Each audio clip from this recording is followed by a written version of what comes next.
feels like, and we're live with the Meta Lab. It is the week of March 19th, and we are once again going to have a long slog of WizKids open stories because they never end. And I've been at 4. One was judging, but I'm going to be at 5. It's a lot. It feels like this live week, with the Meta Lab. What the hell? What was that? Don't do that. This week we have our usual beloved PJ. Hi. We have our rotating guest host, Pedro. Hello, guys.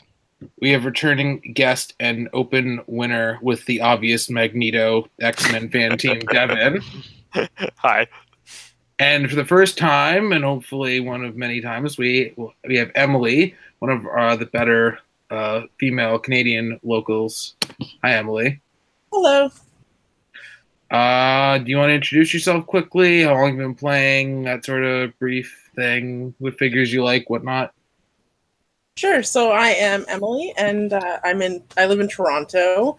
I've been playing for about 3.5 years. I started about the end of War of Light.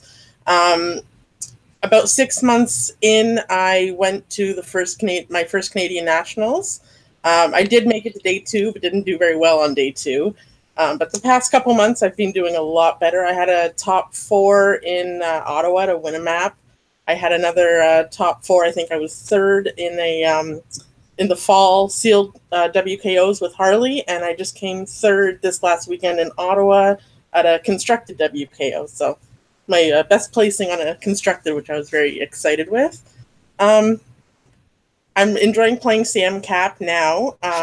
In the past, I've really, really enjoyed Chase Sunfire and Johnny Quick. Those are some of my favorites. And I like the Pride Chase as well. And I missed the pink battery. You missed the pink battery. Me too. It's the only full battery I have. And, of course, we all miss the Toronto choice of Johnny Quick. I don't know why, but he's a Torontonian. So we're going to do weeks in review. I'm presuming Pedro has the shortest stuff, so we're going to start with him. Yep. Training. Our WQOs next week, so already practice against all the ranges of team possible. I'm already so stressed and thought so many times about different teams that are already resentful of the event, and I haven't even gone yet. But I've practiced from ranging from 5 Carnages against 5 Carnages to Overdrive, 2 Clarence, and a Doc Ock. So I'm covering everything I can and then some. Still need to practice against the Magneto team from Daniel and Easton, but who knows? And me. and hoping that my stuff will arrive tomorrow, and if it does, I might be able to play Magneto team as well, because why not? Nice. I suggest it. I'll hear from you, and it will help me decide. I think based on performance and based on not repeating the same event over and over, we're going to go Emily, PJ, me, Devin. So, Emily, regale us with your open tale. Okay, so my first round was against somebody named Daniel. And sorry. You might want to just tell us what your team was first. Oh, yeah, sorry. So I was playing Clone Shredder with Ocean Resurrection, Sam Cap with Brainiac on her. I had Clarion the Witch Boy, Overdrive. Did I say Overdrive? Am I missing anything? I think that's my team. So I was playing Daniel. He had a... You might want to mention your IDs as well. Oh, yes, that's right. Thank you, Devin. I had 3 IDs. I was playing a Cyclops, which I had 3 Cyclops on the side, but I always chose the Chase. I had level 7 with Hawkeye, and I had Swordsman. That Swordsman came in handy. Yeah. So the first round was against Devin, and he had a KC Green Lantern. He was playing Darwin with Lieutenant Kyle. He had a couple of Retaliators, Adam and Skyscraper Wonder Woman with a boxing ring. He moved up a lot of his stuff near and in the boxing ring to begin. Because he had moved up so much, I just went into his face with my whole team. I Hawkeyed but missed But I had a Shredder close enough that I was able to sidestep and get rid of his Atom right away. He didn't do all that much. He didn't end up scoring anything. I basically had got his team. He got the 15 points for the ID cards. So that one was over fairly quickly, but it was a fun game. The second match, I played somebody named Pat. He had Quicksilver, Cyclops, and Wolverine both at 50.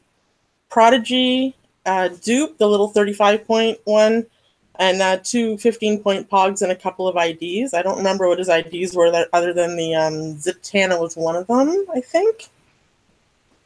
Yeah. He moved people up. I didn't win map on any game at all. I was going second every single time. And so he moved up and he kept his team like pretty separated. He called the Zatanna out on that first round so that he had some prob because he was scared of my Hawkeye. He knew that I was going to come across on Hawkeye. I got his couple of Pogs right away. I had hit the Wolverine and then I missed others, but because I had hit the Wolverine, I was able to sidestep in with the Shredder and kill him on that first turnover. On his turn, he ended up everybody was kind of sort of close, and he rolled on Dupe and rolled the 3, which brought everybody like into right around him, which was really fun. And then he Quicksilvered to hurt some people, and he got a lot of my points. I did win 300 to 230, but he with the Quicksilver ran away, and then he didn't realize that I still had the overdrive, that I was able to still get to him. In the end, I had my just the overdrive and Shredder left. But he had killed the Hawkeye because I had missed that attack. I couldn't get Hawkeye off the board. But I took that one 300 to 230. Round 3 was against Devin. And I don't know how I won this one because Devin had his Magneto team, which he will get more into. But I don't know how he missed his attacks coming in with. He needed what, 5s? 5s, yes. I missed it 3 times in a row, and one of them was a crit miss. It was insane. So because I was right there, I on that turn 1, I called out the swordsman to give the inspiration of flurry to the clone because it already had blades, so it got the flurry. And I managed to roll a 5 on the first blades roll, which hit him down to the ESD. And then on the second attack for flurry, I was able to kill him. So it was incredible to be able to actually kill that Magneto like right in the beginning. But he put up a really, really good fight. He got most of my team, thanks to some awesome leadership roles. Being able to keep Sam acting over and over, which was awesome for him. And it got down to the Shark my Shark against his Sam Cap, because he had a Sam Cap as well. And I needed, I think, 9s to hit. Yeah. The first, I rolled an 11, which would have killed her, and then he proud me, and I rolled a 9 and was actually able to. It was just. You can go into more detail when we get to you telling your story, Devin. But I kept shaking my head that whole game that I don't know how I'm winning this, because in all of our play testing, Devin had me. So. Then my 4th round because we played 4 rounds Swiss. My 4th round was against Jay. And Jay has his Devil Dino Zatanna team. And he, of course, winning map, picked the Wonder Woman barn, which he blocks off with his invisible jet. But I'm able to, with Sam Cap, punch a hole in it as soon as I get there. And he On the next turn, though, was able to take out Overdrive. So it made my mobility getting to him a little bit harder. Jay did win that game. He won 180 to 70. So I did get some points off of him, but I knew because I was 3-1, I was getting into the top. Again, I'll let Jay tell a little bit more of that story when it gets to him. In the top 8, I faced Vince. He had the only other Shredder there. He was playing Shredder Clone as well, with this Space Michelangelo and 2 of the leaping leap climb Quake Hulks.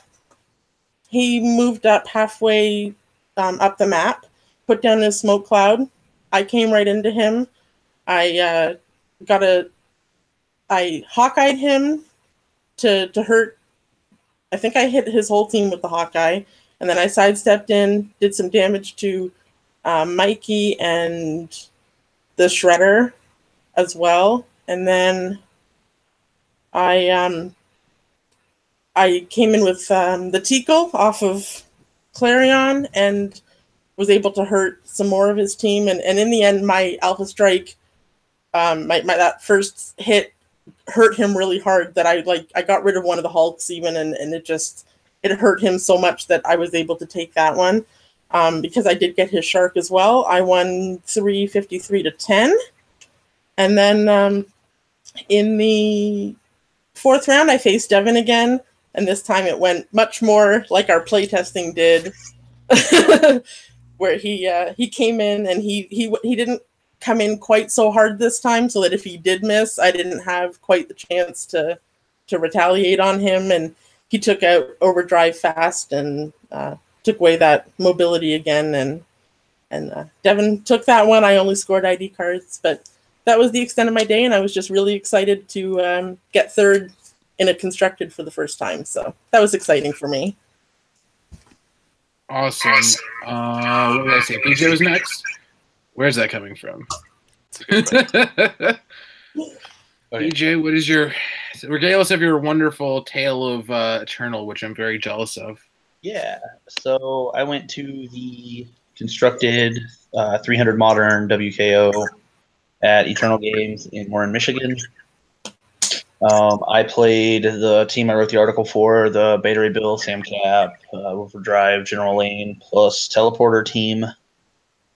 They had 39 players, which is one of the biggest. I'm not sure if it is the biggest, but it's definitely up there.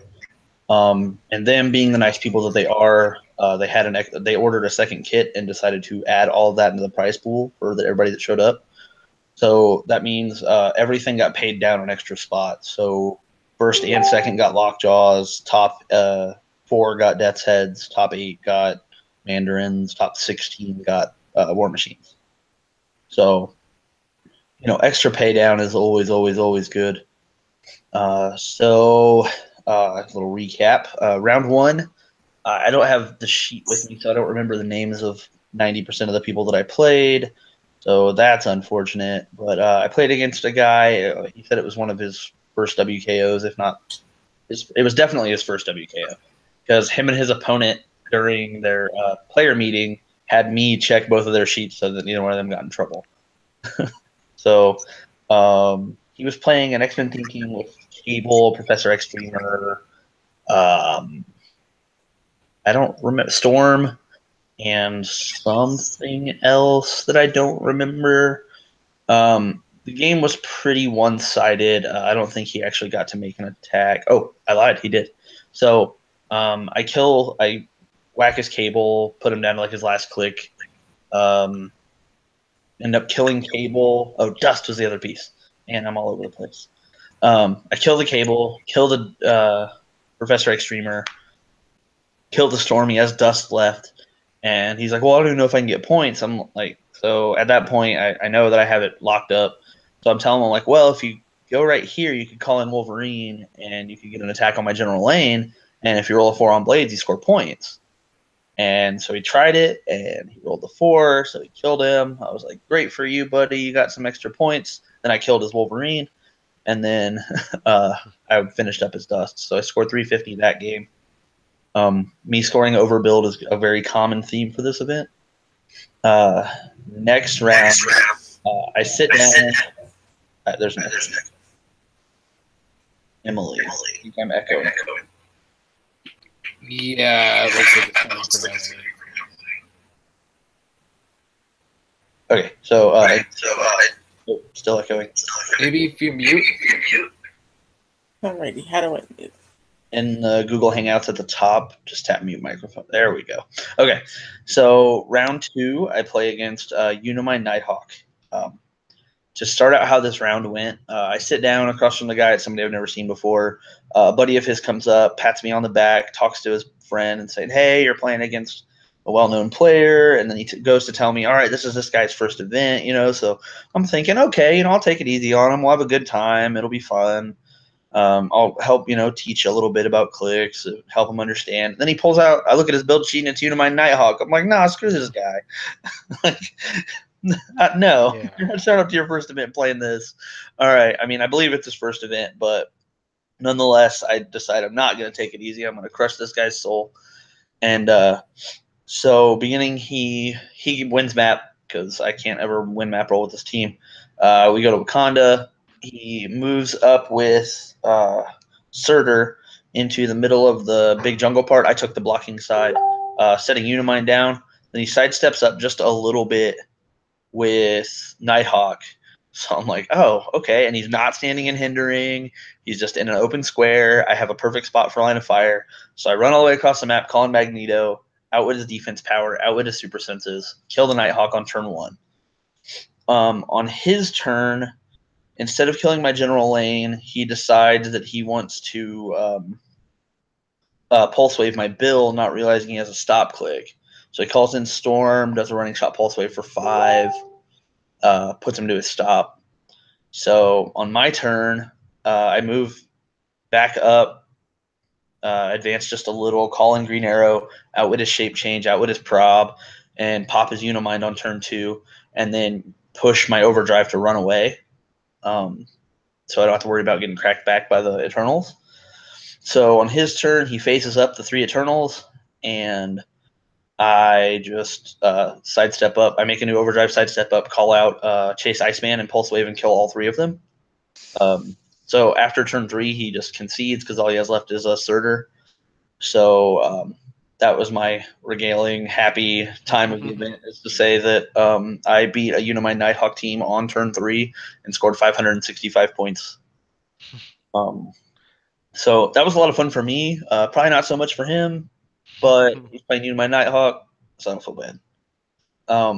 Round 3, I played against Mackenzie, who was playing I don't remember what theme, what keyword they share, but it was a Gotham of some sort, a theme team that had like 4 Big Tonys, both Penguins, a Two-Face, and the Lex Joker duo. So I think it's Gotham City Underworld, maybe. Yeah. So I know, like, he's like sitting there. He's like, yeah, a lot's going to happen. I'm like, I know exactly what your team's going to do. And he just looks super confused. I'm like, yeah, I can see that your Penguin can pulse wave my starting zone. He's like, oh. So he wins map. He makes a Penguin and passes. And I just pass because I know no matter what I do, I can't attack through his immunity. So I have to just let him bring the Penguin all the way over and pulse wave me in my start zone and hope he misses something. I didn't want to make charged up because then I have a chance that Overdrive himself just dies. So I guess I was just going to eat it in the starting zone. In hindsight, I should have called out Iceman with Bill, and then General Lane could have activated Barrier. But, you live and learn. So he runs the Penguin all the way over, pulse waves my whole team for 1, so it knocks Bill off a prob. So I don't really mind that too much. I kind of accepted the fact I was going to take 1. So I do my thing, move all the way across the map, call out Hawkeye, have him at 4 damage. So I shoot the first Big Tony, shoot the second Big Tony. I need like 3s. And then when I go to shoot the third one, I crit miss. And that was right there. I said, well, I just lost. And he was like looking at me confused. And so on his turn, he calls in the 15-point Ms. Marvel Retaliator, perplexes her damage up to 5, hops it over, hits my whole team for 5, and then Pulse Wave kills the rest of them. So after killing Unimind Nighthawk on turn 3, I lost on turn 3. I knew it was coming. Like, as soon as I rolled the crit miss, I was like, yep, over. Like, I couldn't avoid the retaliation because I was stuck where I was standing. Like, I just knew it was done. So I scored 35 points. Then round 4, I played against a Shredder team. It had Clone, Claw, Overdrive, Speed Demon. He moved up a little bit. He won map, of course, playing on Wakanda. He moves up a little bit. I move up, call it Hawkeye, hit Overdrive and kill, or hit charged up, then kill Overdrive. That's the whole point of it. I take a shot at his claw, and I crit hit it. So that was big for a later turn. I missed the clone horribly because, needing like an 11 or something because of hindering or because of ESD and the trait. I get to position far enough away where he can't get to me. I outwitted the side steps on his shredders. He moves up a little bit. I call out Magneto, and since I hit him for that crit, I only need 4 damage instead of 5. So I get a perplex to attack. I roll, hit exactly on his defense to kill Claw Shredder the first time, which places him next to my general lane, and then I shoot, hitting his defense exactly again to kill him twice in the same turn. So it kills Claw, and then the next turn I popped Clone and killed Shark by grabbing the Mjolnir that he played with Beta Ray Bill and cracking Shark with it in the face. So that felt pretty good. Going into round 5, I have to win to be guaranteed in, or to get in at all, because no X2s made it into top 8. I'm playing against another Gotham team, but it was like 4 Joker Thugs, Lex Joker Duo at 200, a 25-point Harley, and a 25-point Penguin with 2 ID cards. He wins map, goes to Arthur's Castle, but moves to the elevation 3, so I'm able to move over and call out Hawkeye and kill 3 Joker Thugs and then miss his Harley. But I got all 4 Joker Thugs, missed Harley. So we had Lex Joker Duo, Penguin, and Harley left. So he moves over to try to get closer to based on where I was positioned. And then I call out Magneto, kill Harley, and kill the Penguin. So that puts it where he just has the duo left against my whole team. And when I get the first hit on it, he accepted defeat and just kind of sidestepped forward and let me finish him off. So that was it for that. I was the 2 seed going into top 8. I had like 1,600 points. So round one of top 8. So 1 second. Excuse me. So I play against Marcus Wade, who's playing Jakeem, Goblin King, Lieutenant Kyle, and a Surtur Retaliator. I actually win map, and I cry a little bit because when we sat down, I rolled a 3 for map roll, and when he rolled, it was also a 3. Then I rolled an 11, and he rolled a 7. So I didn't know what to do. I was a little confused. By winning map. I go first and pass. So then he goes, he TKs out his Jakeem, picks up the symbiote, sidesteps back onto a square hindering, and turns the Supreme Intelligence style where he has stealth. I decide to move across the map, call it Cyclops, get him up to 4 damage, and use Penetrating Psychic Blast to pop Goblin King. Then I outwit the TK on Lieutenant Kyle and sidestep back. He picks hypersonic speed with Jakeem, runs over and kills my general lane, and then stands in a square hindering. But he didn't have any defense powers but shape change there. So I call out Nick with Beta Ray Bill, charge with Samantha, picking up a light because I popped my overdrive. So I had a light. So I charge using that light object, hit him for the 3, and then perplex up Nick's damage and shoot him for 5 and kill his Jakeem on turn 3. So we only had Surtur and Lieutenant Kyle left, and then he just rolled to see if he could crit hit something with Surtur and then conceded. So then top 4. I'm playing against Jalen Major, who's playing Jakeem, Raven, Dormammu, 35-point Green Lantern with a full teleporter and a symbiote. He wins map, obviously, goes to Arthur's Castle. He moves up, gets the symbiote on Jakeem with Raven, repositions a little bit to where I can't get a shot off on Raven without being like right in front of him. So I decided to take the shot on Dormammu with Super Rare Cyclops, kill it. I know that I'm positioned to where he can Raven over, but he can't call in Arrow and shoot Bill, but he could call in Nightwing and charge my Sam Cap. But I'm fine with that because, it's like a 12 on a 20. And so he tries it, he calls it in, charges over, hits her onto prob, then he needs another 8, and then I prob him, or he hits the 8, I prob him, he rolls a 10, so Sam dies. I'm like, well, that's unfortunate. Like, it was a gamble I was willing to take because the math was in my favor, and the dice just rolled him out of it. I'm like, okay, it's cool, I guess. So I call in Magneto and kill Nightwing so I can take a point lead. And then I start dancing. I run away with Overdrive. He hypersonics with Jakeem, kills my General Lane. I just clear... Yeah, I just clear that turn. Oh, my bad. He didn't hypersonic with Jakeem. He charged flurried because he was able to sidestep and then charge flurry with that range. And my Bill was pushed, so he killed my General Lane and popped my Overdrive out of the vehicle, which puts him to his last click. But also puts me to teleporter like 24. Yeah, it puts me to click 24. Next turn, like I have to clear, so I just sidestep away with Overdrive and hope that something good happens here. So on his turn, he calls out Green Arrow. Then he takes an action to move his Zuko Pog closer to get the perplex on his arrow to kill my Bill, even though he only needed like a 4 with a prob. So he does the extra perplex just to be sure. He kills my Bill that turn, turns me to click 25. But since he didn't save the action since he wasted the action with the Pog, he couldn't use his Green Lantern to shoot at my Overdrive. So it gave me a turn to where I actually got to I Real Boy'd Iceman, who then Real Boy'd Nick.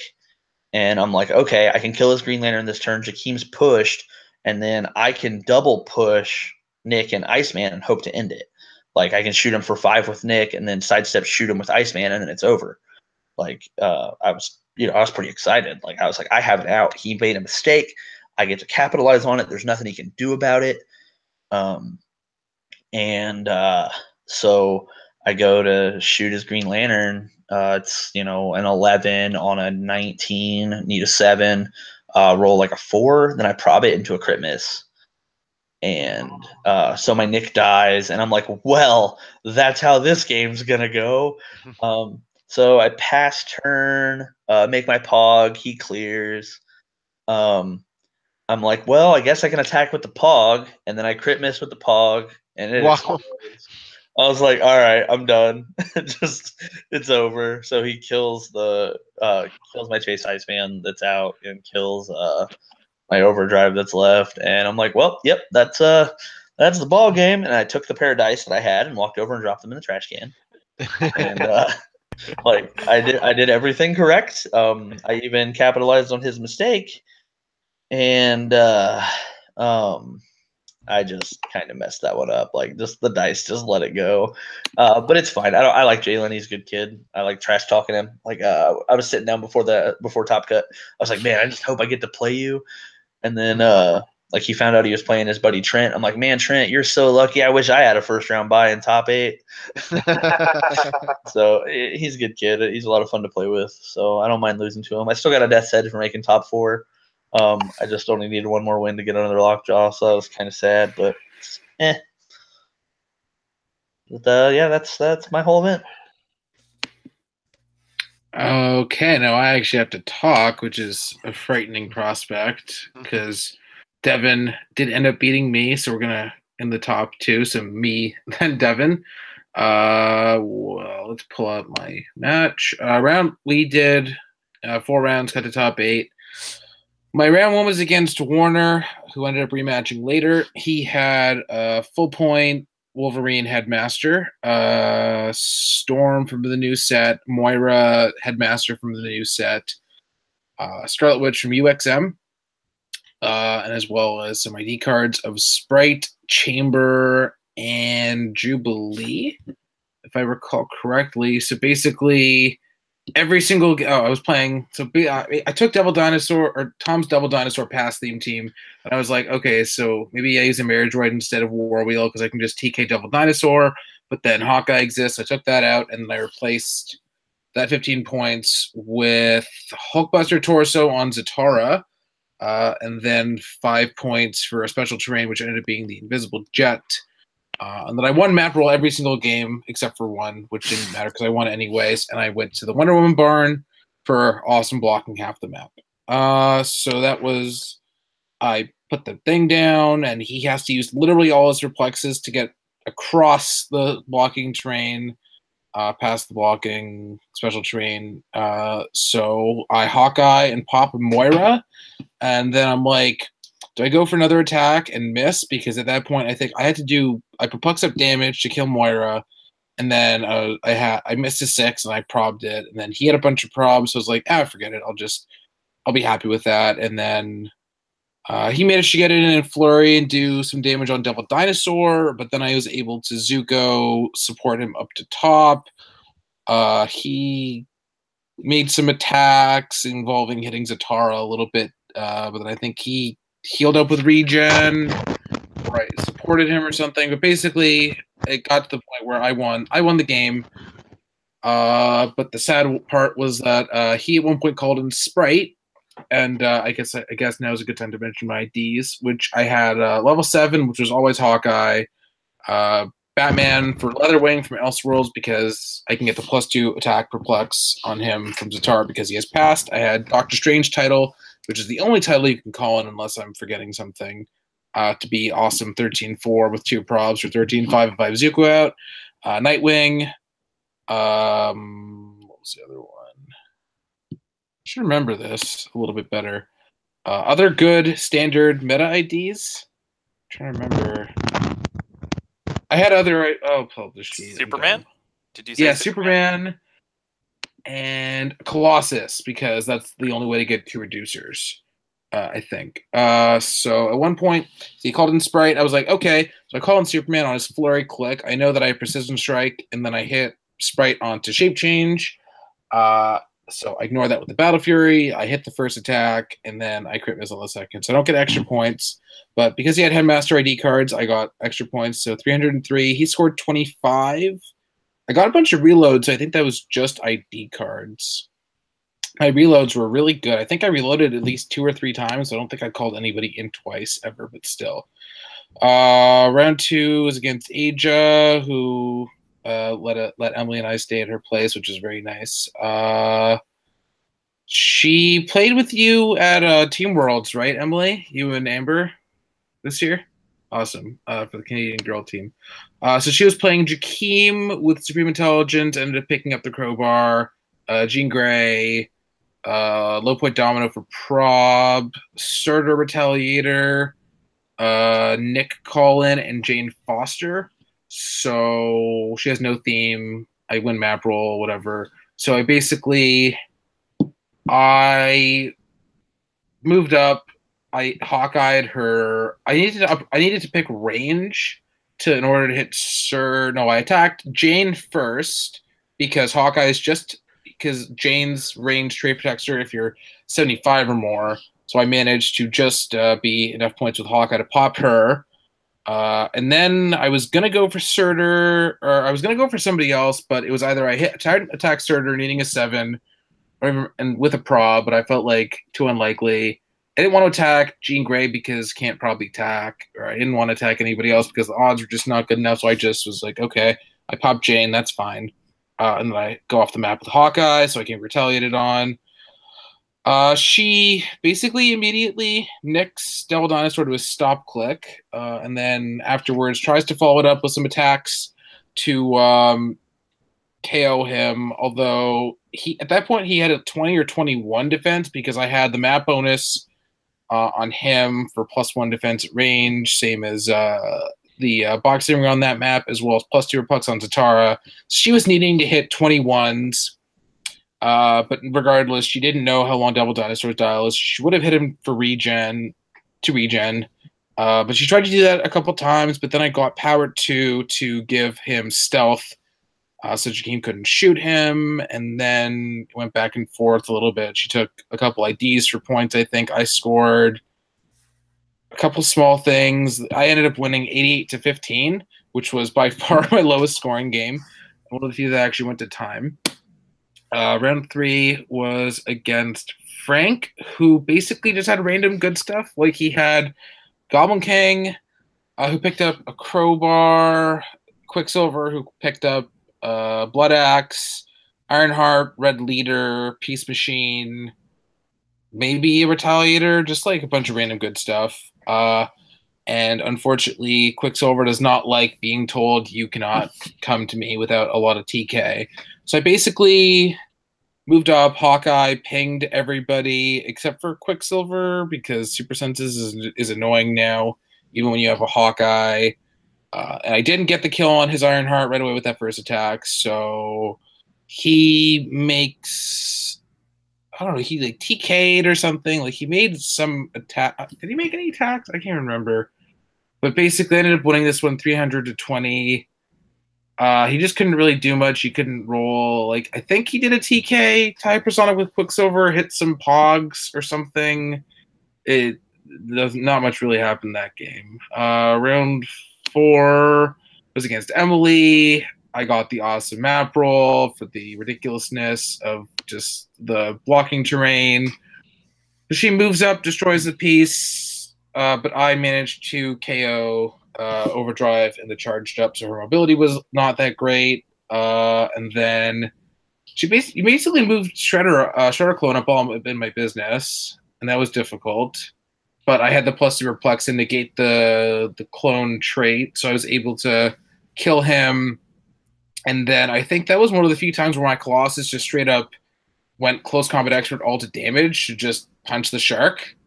Just straight up punch that shark, one-shot him after he got turned. I like Pulse Wave killed, or with the Pogs to kill Tikal. This game ended up going to time as well.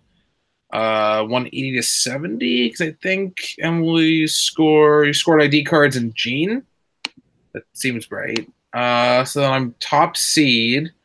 Wait, am I top? No, Devin. Oh, Devin lost the game, so you were in top seed. I was like, Devin, you had to have been top seed. No. Round 1 of single elimination was against Warner again. This is the only game I lost map roll, and he put us on Genosha, but I basically, like, he moved up a little, I moved up, I popped Moira again, and this time I managed to hit Storm. But it didn't really matter because she went from a willpower click to a willpower click.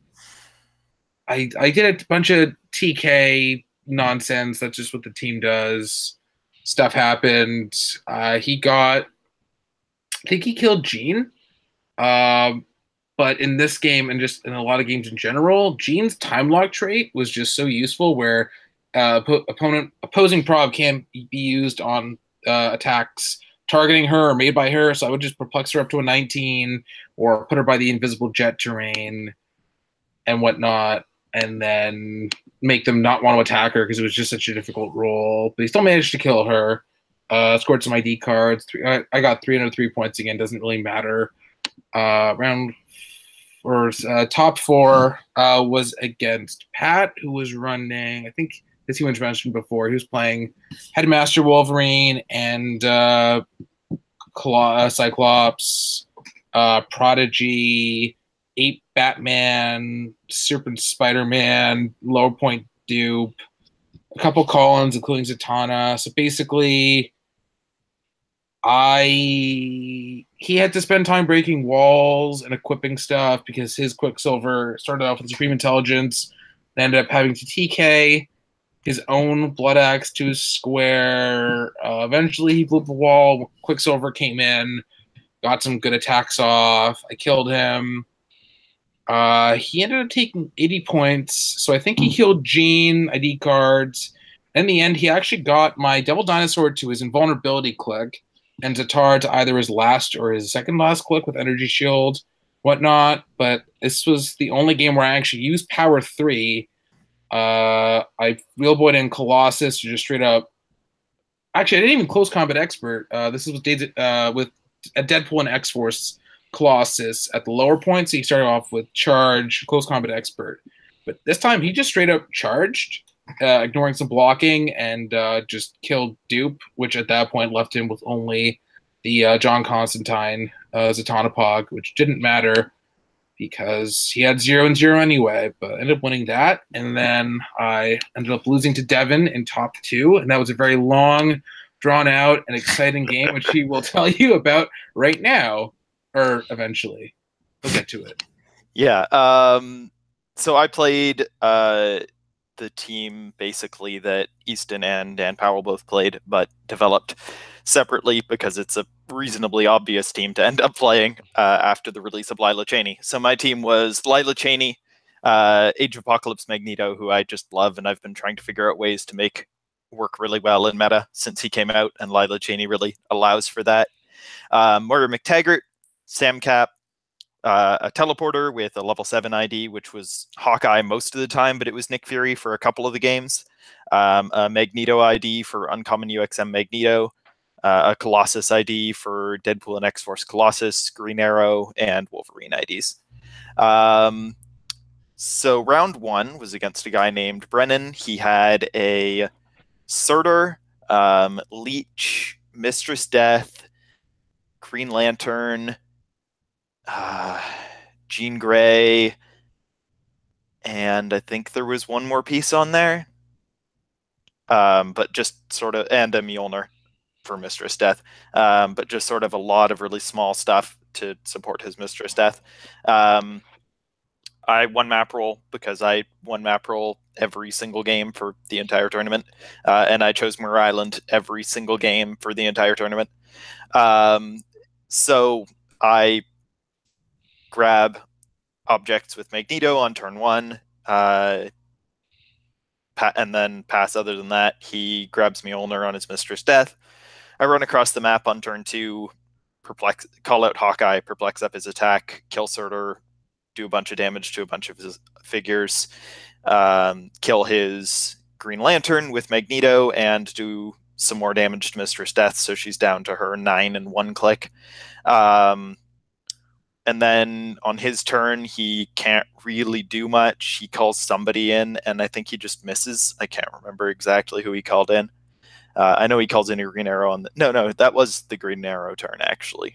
Yeah, he calls in Green Arrow on that turn and hits Magneto.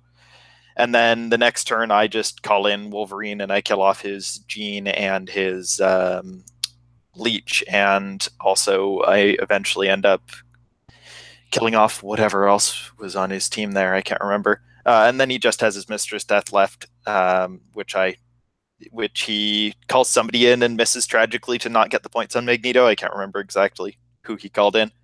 But I just kill his Mistress Death on the next turn because he has, well, she's double tokened. I wait for the call in to go away, and then I kill her because he has no other figures left, so she does not come back to life. So yeah, he just scored ID cards from me in the end, and I scored his entire team, although he was very close to killing Magneto. The second round, I play against Dan Smith, who I end up playing in the top 8 again. And he's playing Quicksilver, Rare Professor X, Flash, God of Death, a Blood Axe for the Quicksilver, and the Hawkbuster Leg for Flight and Toughness on Flash, God of Death, just in case there's a bunch of elevated and stuff. He's never actually seen my team. He doesn't really know exactly how much damage I can put out. So he just sort of equips his equipment after I move up a little bit. Then the next turn I run across the map, I perplex Magneto up to a 13 attack, outwit Quicksilver's super senses with Moira, and kill Professor X and Moira immediately. He calls out a Green Arrow with his Flash God of Death on his turn, hits Magneto down to his Perplex Pulse Wave click. I call out Nick Fury, perplexes, damage up to 6, need a 7 to hit his Flash God of Death with like 3 probs, so manage that. I think I used all 3. No, it was 4 probs, and I used 3 of them. But it one-shots him because it's 6 damage, because Flash God of Death is his only figure, and therefore the highest point figure. So he was the only one that I ended up playing Nick Fury on the shield level 7 against, because Hawkeye wasn't really very helpful, and I needed the Nick Fury to get through his Flash God of Death easily. So yeah, that game was also over on turn 3, and he only scored IDs. And then I face Emily in the next round in a absolutely ridiculous game, where I win map roll again, I move up a little bit, and then I run all the way across the map. I outwit his super senses on his Clarion, and I call it Wolverine. I perplex up Magneto's attack. He has a 12 attack on a 17. He needs a 5. I have a theme prob. Magneto rolls a 4. So I theme prob it, and he rolls another 4. So I'm like, okay, well, I still have another attack, and I crit miss. Fortunately, I had Wolverine's inspiration, so I could heal back up, but the 3 misses in a row sucked. And then Wolverine charges in and misses his first attack, but does hit his second attack to finish off Clarion. And then, as Emily said, on her turn, she calls in Swordsman, kills Magneto. On my turn, Samcat, I can reload Wolverine. So I reload Wolverine. I perplex up his attack. His Samcap chose Outwit. So I just outwit her combat reflexes. She doesn't have a reducer. I have 12 attack. I need a 6. I have a theme prob, and I roll 5. And then I theme prob it, and I roll a 4. And then I make my second attack, and I roll a 3. So I don't do any damage to the Samcap that turn, and I carry away with Lila Cheney, so she can't retaliate quite as effectively. And then I make every single leadership roll with Moira for the rest of the game, because for some reason my dice really, really sucked at attacks, but were amazing at leadership rolls. So it keeps me in the game. I call it my Magneto, my UXM uncommon on the next turn, and I deal 3 to her Samcap and kill her charged up token. She recreates Overdrive the next turn, runs in. I don't exactly remember what you did on that turn, other than doing some Shredder Elite damage to Moira and Lila. But then on my turn, I get my leadership again. I call in Hawkeye. Hawkeye kills Sam and Overdrive, leaving just the Shredder clone. She kills Moira on her turn with Shredder Elite damage, and Lila's on her last click. I move away a little bit with both Sam and Lila because there's a heavy object back a bit, and I want that to try to kill the Shredder clone with. She eventually kills off Lila. I hit her Shredder clone, and then hit her Shredder clone again. And then her shark comes out. I back off a bit, pick up another heavy object. I don't exactly remember how many clicks Shark Shredder has, so I perplex up my attack instead of my damage. Charge in, get her down to her regen click. She regens up 1, misses me the next turn, but then the turn after that needs a 9 and rolls it, and I'm on my prob click, so I prob it, and she rolls it again. So that was the game over. It was a really weird game where attacks didn't go as they should have and leaderships didn't go as they should have, but it still turned out the way that it should have after the first turn, despite all of those weird leadership roles in the intervening turns. So at this point, I'm 2-1. I can make the top 8 at 2-2 because there were 16 players at the event if I score a lot of points, but obviously it would be better to win my next round. And I'm facing a guy named Vince, who I think Emily played as well. He had the Shredder clone, the 2 Fast Force Hawks who can use Quake after they move with crazy stats, and the Michelangelo who has the free smoke cloud that gives out sidestep so that they can make more attacks. So he sort of runs up. I win map roll. I equip my Magneto with scrap markers, move up a little bit so that I can get to his starting area if he stays there, but not far enough that the Hawks can actually run to me on their first turn, because he doesn't have any telekinesis, just the 10 movement and the sidestep. But he just runs up to the middle of the map, does a little bit of carrying. I run in, I call in Wolverine, I use Magneto, I kill one of his Hawks very easily, and I kill his Michelangelo on turn 1, and then I sidestep out so that the only person he can actually attack is Lila Cheney. He sidesteps with his Clone Shredder, hits Lila Cheney, kills her, clears his Hulk. I run back in. I call in, I think, Green Arrow and kill his Hulk, and then it's just his Shredder against a bunch of my team. He chose Sam Cat as the target for the Shredder's trait, so she can just attack at normal attack. He has a bunch of heavy objects in the building right beside him too, so I just run in and I hit him with a heavy object. Eventually, in 2 turns, I hit him onto Shark Shredder, and then Magneto finishes off Shark Shredder. So then I'm 3-1. I have a ton of points. I end up 2nd seed going into the top 8. And in the first round of top 8, I face my opponent from the 2nd round of Swiss again, Dan Smith. He does actually know what my team does this time, and I make a positioning error on my first turn because I moved up a little bit so that I could get to his full starting area in case he stayed there. But I didn't realize that he had a line of fire because he had a TK and then a sidestep with his Green Arrow call-in. So he kills off my Lila Cheney. But I just carry Sam with Magneto instead, run up farther, kill his Professor X, miss his Quicksilver. He runs in, he does a call-in with Nick, kills off my Sam Cap with Quicksilver's help. My Magneto still has his scrap markers, so I run over carrying Moira, outwit Quicksilver's super senses, and kill off his Quicksilver. His Flash God of Death runs in and kills my Moira after I Nick Fury him.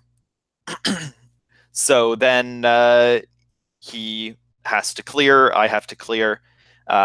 He uses Hypersonic, breaks away, hits my Magneto, and then fails his breakaway to sit there on click 2.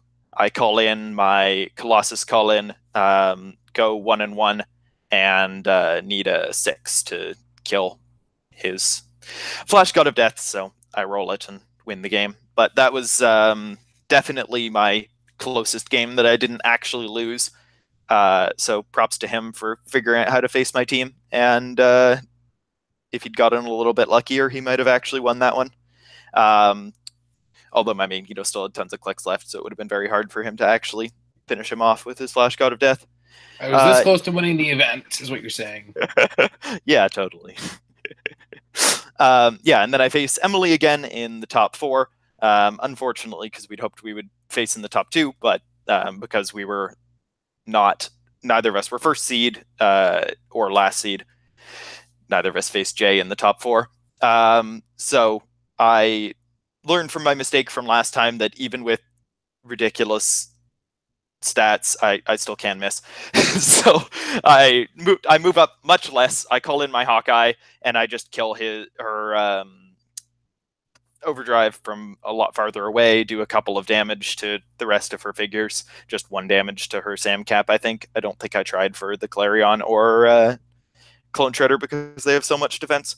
And then I sidestep back into the building on Moore Island. She doesn't really have very much mobility once her overdrive is dead, so runs up and can't quite make it to me. I sidestep out back out of the building with Magneto and call in Green Arrow and one-shot her Sam Cap because Sam Cap was already on click 2 from the Hawkeye call-in, so I only need to do 5 damage, so 12 and 5 to kill. And then I carry away with Lila. She perplexes up her Shredder's movement and double tokens him to run up and deal 1 Shredder elite to Lila at least. I clear the next turn, and she goes and picks up Tikal, who she'd called in to try to kill off Lila earlier. I move back across the map on the next turn and charge with Sam Cap to get the object that Clarion was sitting under out of the way, and then just outwit Clarion's super senses and toss a couple of objects at him with Magneto, and then it was just the Shredder against the rest of my team. So I think it was like a Colossus call-in that finished him off eventually. I don't exactly remember. But that game goes much better because my dice don't suck, and I take a much less risky strategy. So then we're at top 2 because Jay also won his game, and he rolls for map, and he rolls a crit miss. And that means he can't possibly win map. So I roll. I don't remember what I rolled. It didn't matter. And we'd practiced our teams enough times that we knew that if we went to Moore Island, I could kill his Zatara and his Jean on turn 2, no matter what he did, which meant that he basically just lost the game. So since we had a really long drive, he just surrendered at that point, and we got on our way. You forgot the most important part, where I literally said roll to win. Yes. Yeah, so not that it really mattered that was my because tournament. I'm anticipating judging and didn't need the lockjaw because I already had it, so it really didn't matter either way. But you would have won in like 5 minutes. So yeah, it might not have actually made it that much longer, but just in case. We still got home around midnight, so a little bit later would have sucked. I mean, we could have still played, and you might have just rolled the worst again. Yeah, I might have crit missed every attack like I did. It's not impossible. Earlier. Could have happened. But yeah. Still. Yeah, so I love the team. I might have switched out the Colossus ID because as useful as it was, there was a couple of times where I wished that I had one more ID that Samcap could actually call in, because I ran out against Emily, which is why I couldn't kill her Shark Shredder very easily, because Samcap only has 2 damage. So toughness kind of screwed me over there. And if I'd had a Chase Cyclops or something as a call-in, it would have been great. But the Impervious inspiration came in useful a couple times, and just being able to do that much damage at close range was awesome with that Deadpool X-Force Colossus. So it's still a debate in my mind, but they're both definitely options. Yeah, I don't think I would have changed anything. I was very happy that I ended up tinkering a little bit more, because having the 2 reducers for inspirations was really good. And at one point, I had power 2 with some pogs out, and my opponent had a damaged red leader on poison, so he literally had to use his outwit to outwit reducers to poison kill 1 pog at a time. So, yeah, it was a good time. We have a lot more to talk about today. I guess it's kind of important that Odin the Destroyer was ruled to not be able to use 2 ID cards. So presumably all ID cards are now supposed to operate under how the X-Men ones work. So as far as using them goes, not picking characters, because you can still use real names if your ID cards have that sort of thing. But does anybody think that Odin would have actually been competitively important come like post-retirement at either point value? PJ? Meh. I like it. I like that he could, could have called in multiple pulse wave pieces the same turn. I still think the ruling doesn't necessarily change his playability, because like his multi-attack's still good. Like you can still run him halfway across the map and call in a character. Like it doesn't. I don't know. Yeah, not being able to call in 2 IDs makes him worse inherently, but I still think he will be just as playable as he was. Where that's like mid-tier 2. Like you sit down across from it, you don't assume that you're going to win, because you have to at least respect the fact that it can delete you if you don't pay attention, but you probably should have a favorable matchup always. And if you have 2 actions in your close and one is pulse wave already for 11-4 or 5 or 12-5, that's not a bad option either, right? So yeah, it's not amazing, but like you said, no problem. It's not amazing, but like you said, post rotation, most of the ultra heavy hitters, you're still gonna have some good options, but the ultra heavy hitters are out, and he can still post wave on the top list. For the second click starting line, yeah, maybe that one suffer a little bit more, but I personally don't see him being played for 2 IDs on a lower line, but everything's possible. Yeah, and also post-rotation, there's no teleporters, so you just can't fit that many IDs on your team in the first place, so calling into a turn means you go through your IDs very quickly. Yep. Dribbles disagree. Good point.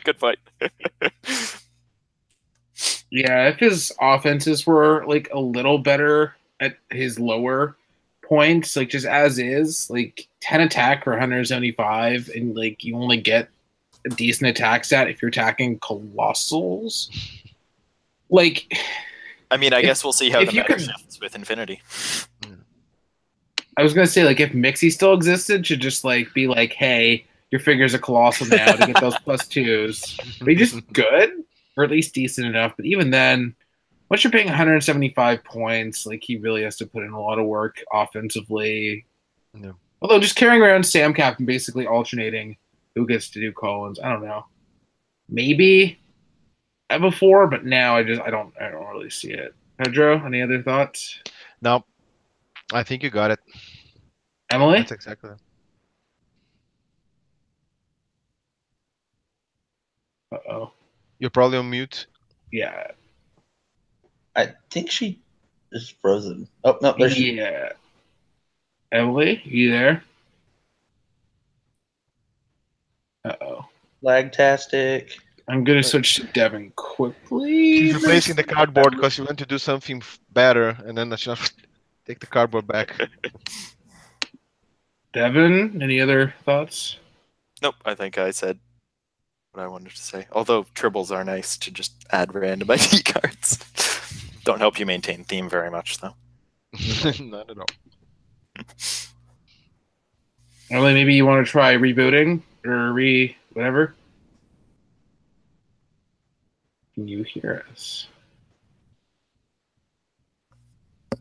Could try dropping a message in the chat so that she can definitely see it. I guess not for now. We will see if she can resolve the tech issue. We had Gamma this past week, so we got to see some more stuff. I think she's typing. There we go. Am I back? Oh, wait. Okay, she dropped. She'll be back in a second. Yeah.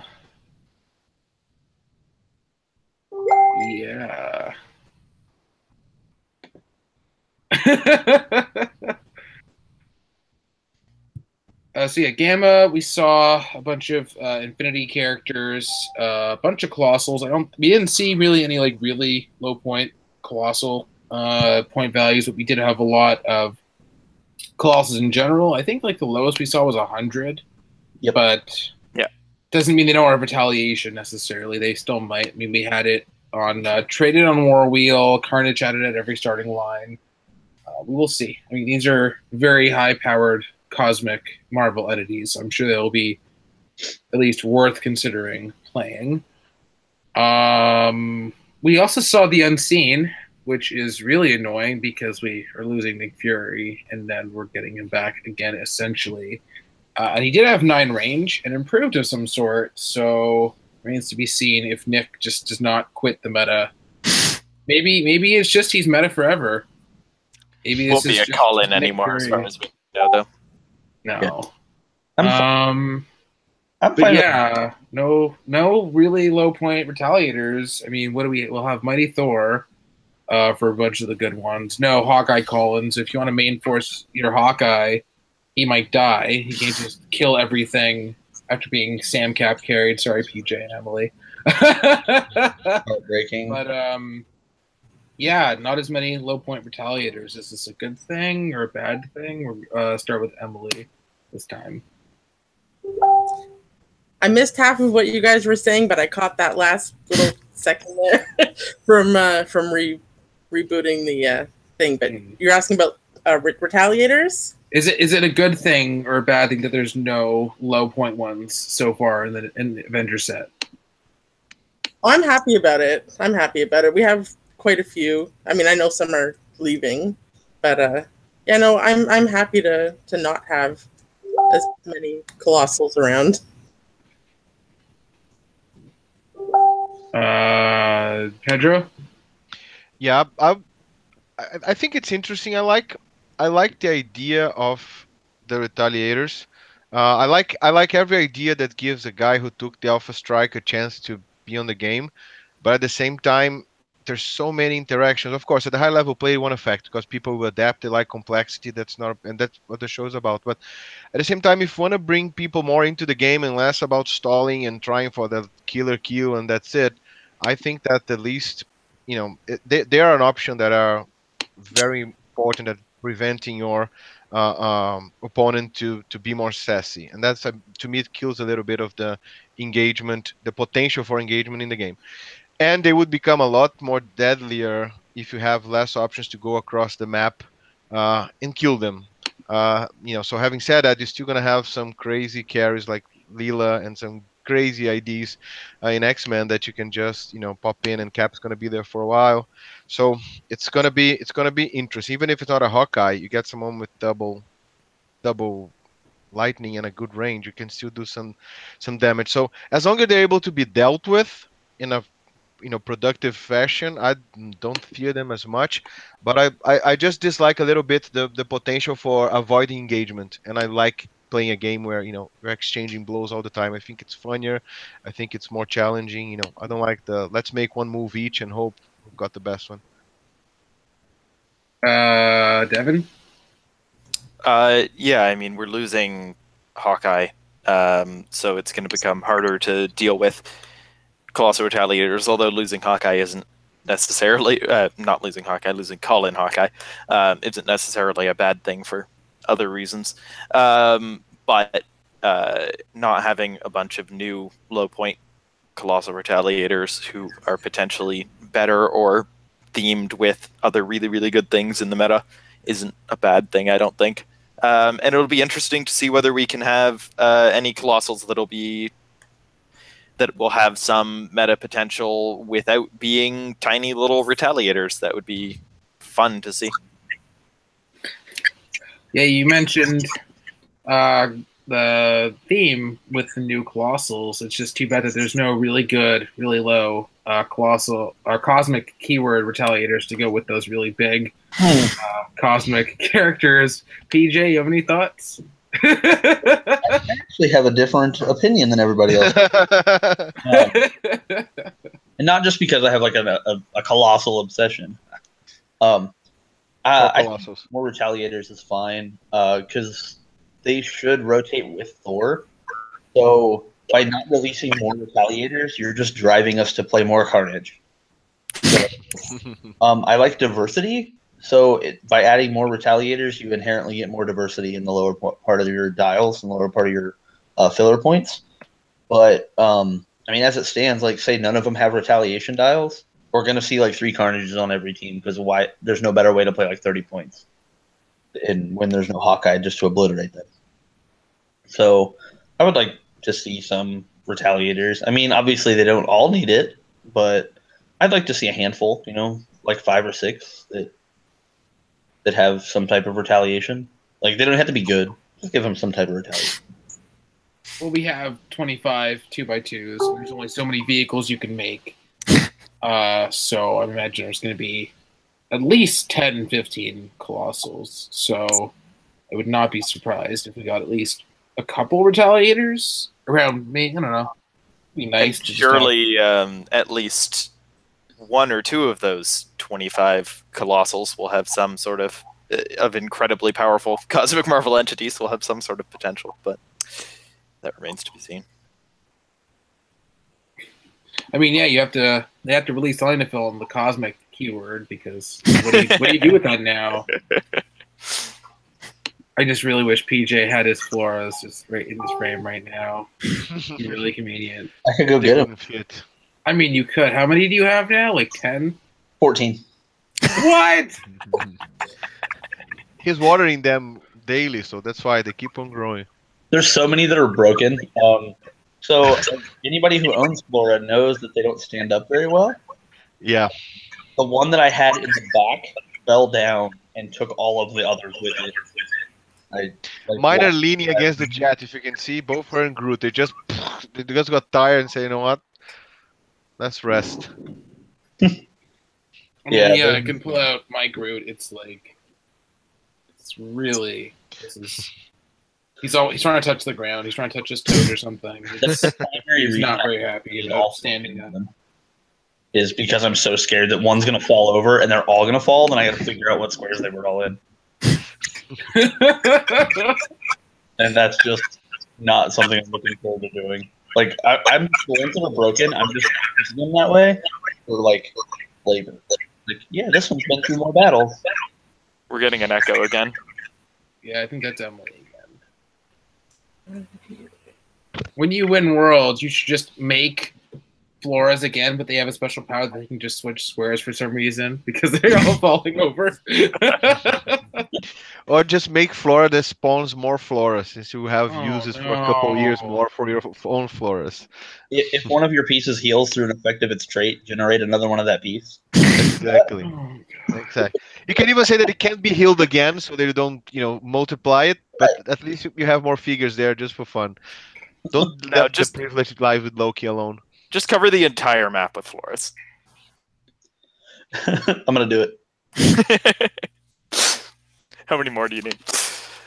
Oh, not that many. well, it's a good. I mean, you can only have so many because you can't occupy more squares of the map than your opponent. I mean, how many? Well, Flora covers 4 squares, and there's 3. Now you can totally still do it, right? Because it's a 14. What's the math? It's a 14 by 20 or 16 by 24. So 8 by 24. So divide that by 4, and then you can see how many maximum ones you can play. I don't have my calculator on me. That's 96 divided by 4. 24? 24 Floras before you fill in all the...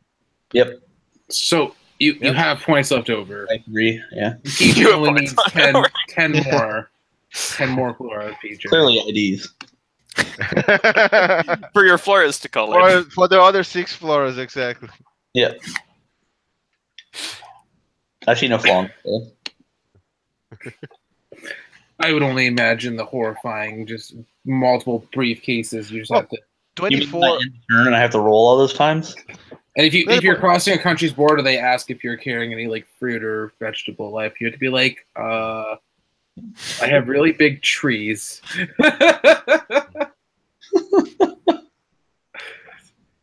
Okay. That being said, our last topic, a topic of discussion, just a mention of, we had seen the Majestics circuit exclusive map, and we know that PJ, you're already planning on playing there, so you're going to get this.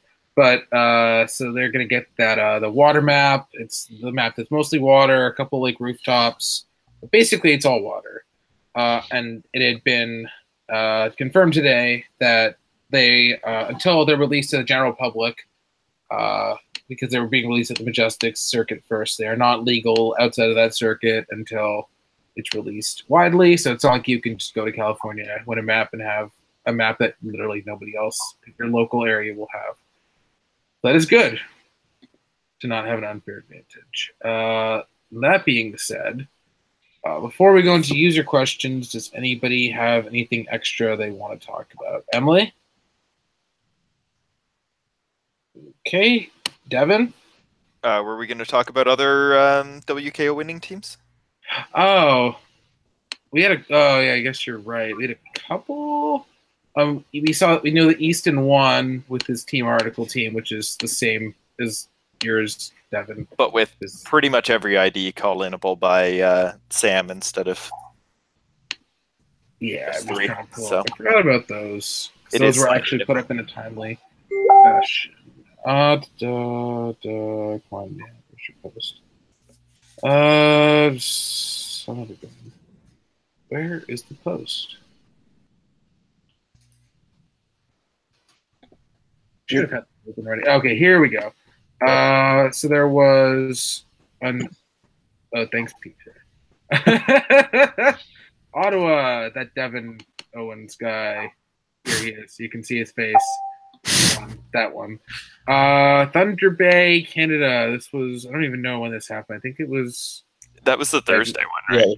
Yeah, you're not supposed to run opens not on the weekend, but I guess sometimes. But I mean, it's a very insular community there, I assume. So yeah, it's kind of Thunder Bay. If you don't know, is very far north in Ontario and impossible to get to unless you're going to drive for like 18 hours from Toronto. So nobody who didn't already live in Thunder Bay or the surrounding area was going to be there anyway. Yeah, I don't even remember if I saw it on the map. But he has a Carnage, a Boxing Ring, a Nighthawk, Overdrive, Claw Shredder, Shredder Clone. Doesn't look like he has Ocean Resurrection. Jean Grey ID, Cyclops, Wolverine, Zatanna, some options, Master Man Olympus, Underground Cavern, Conda. So he has some elevated going on. And I think Claw ignores that. You have Overdrive carrying around Shredders. It's a team. It does stuff. Anybody see anything exciting in particular? Not necessarily new, to be honest. It's Another Shredder a team. Shredder team. Shredders do things. I wonder if his decision to play Carnage was affected by the local meta because he didn't have a level 7 at all. So I wonder if anybody has like Hawkeyes or whatnot in the area. France had their open. If one person wants to be agreeable and actually work properly. One sec. We have Sam Cap. Yep. I don't know why. She's okay. Shooting Focus, Doctor Strange. I really don't get why this is on the team, but Doctor Midnight. Oh, that's not the France team. Isn't No, it? the France team is. Oh, did I open up the wrong? Oh, my browser screwed up with me. I can't read the top one, honestly. Oh, sorry. Okay, France. Yeah, my browser is lagging a lot for some reason. Oh no. You just want me to read it? Sure. He has Skeets at top dial, the 55.004 Green Lantern, a Sam Cap, and terrible handwriting. So I can't. That's Domino. 25K. Yeah, it's the Deadpool Fast Forces Domino. Yeah, with a teleporter, with level 7, Spider-Man, Superman, Green Arrow, Wolverine, and Green Lantern IDs. That's Wonder Woman, I think. Oh, that is Wonder Woman. I just saw W and kept it. Yep. So yeah, that. This team's much more exciting than Shredders, right? And scored 520 points in one of their rounds. Probably a Uni, probably. Looks like a pre-rotation, post-rotation team. I like it. I think it's a fun build. Yeah, it seems interesting at least. Yeah, I like Skeets a lot as a calling piece. If he was 5 points more, he'd be significantly better, but he's pretty good. Oh, once rotation comes, it's gonna be crazy, right? Because you don't have Nick to stop clicking on the damage. It's gonna be a lot more survivable, and like you said, I think you said it first, PJ. You said, put two together, one helps the other. When the other becomes colossal, they still help each other, and they are great with the call-ins. I don't think they're unique modifier on their top click ability. No. I have to check. Don't remember. Let me check. No, they're not unique. They're not, right? So yeah, whoever they call is gonna come pretty hefty. So yeah, it's not. So yeah, I think he's gonna show up definitely, and the PD ability, because that one is unique but modified. It only happens once, but that's awesome. Yeah, and 3 stop clicks, because why not? Yep, with increasingly high defense. Yeah, it's really funny. And hypersonic in the last 2, because since you're already there, why not add hypersonic? Yeah, it's kind of funny how the sidestep is almost better than the hypersonic click, just because you want to maximize your call-in awesomeness. Yep. And just to be even more special, 3 stop clicks that are on a damage power and not a defense power, so Green Arrow doesn't just destroy him. Yep, and that's why when Nick's gone, you say, yeah, that one's going to be hard. Bring your Forge. Bring your Mighty Forge. Now, even Forge is going to help you. He only takes off defense, so yep. Dead Girl. Bring your Dead Girls. Maybe she helps. God. Double Skeets, double Ironheart is just good, right? Yeah. Wait, is or make him double Skeets, a Mary Droid, and Wonder Woman robot, and you have a teamed. Did you just say robot theme? Oh, man. Why not? Let's go crazy. That's what I'm doing. Wait, who plays robot theme? Nobody. For the swag. For swag points. They don't count, but they matter. I think I actually have 2 skeets floating around, so. I have one. I need to get a second one. I have one, and the other one's in the mail. So a few more years, and it will be here. Thanks, Brazil Mail. So you can play double skeets with like the original Fugitoid, right? Doesn't he like taxi a bunch of people? Yeah, I've played him before. He carries up to 4 shared keyword characters, so you can just. Be a robot? Yeah. See. You have points for 4 Yep. ID or 3 IDs, and then a random special terrain. That seems good. Yep. And then you push on down what on Fugitoid. Yeah, that's pretty decent. Green arrows with 15 and 6, but no prob, so you could still miss, which is hilarious. Oh yeah, no problem. You. I have a 15. Anything but a crit. I hit a 17 with a crit miss, and there it is. Good game. Moving on, we do. Where was this one? I don't know where this was, but Jesse Cote, California. So, okay, California. Sam Cap, shifting focus range. Dr. Midnight. I don't know why.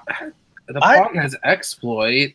Doctor has like pretty good actually. As weird as that is, like I played him in an event, and he's not one of the pieces that let me down. So I don't think he's bad. Like obviously, I don't dislike him, but I don't see the competitive potential of a 45-point perplex that you get 1 Pog for.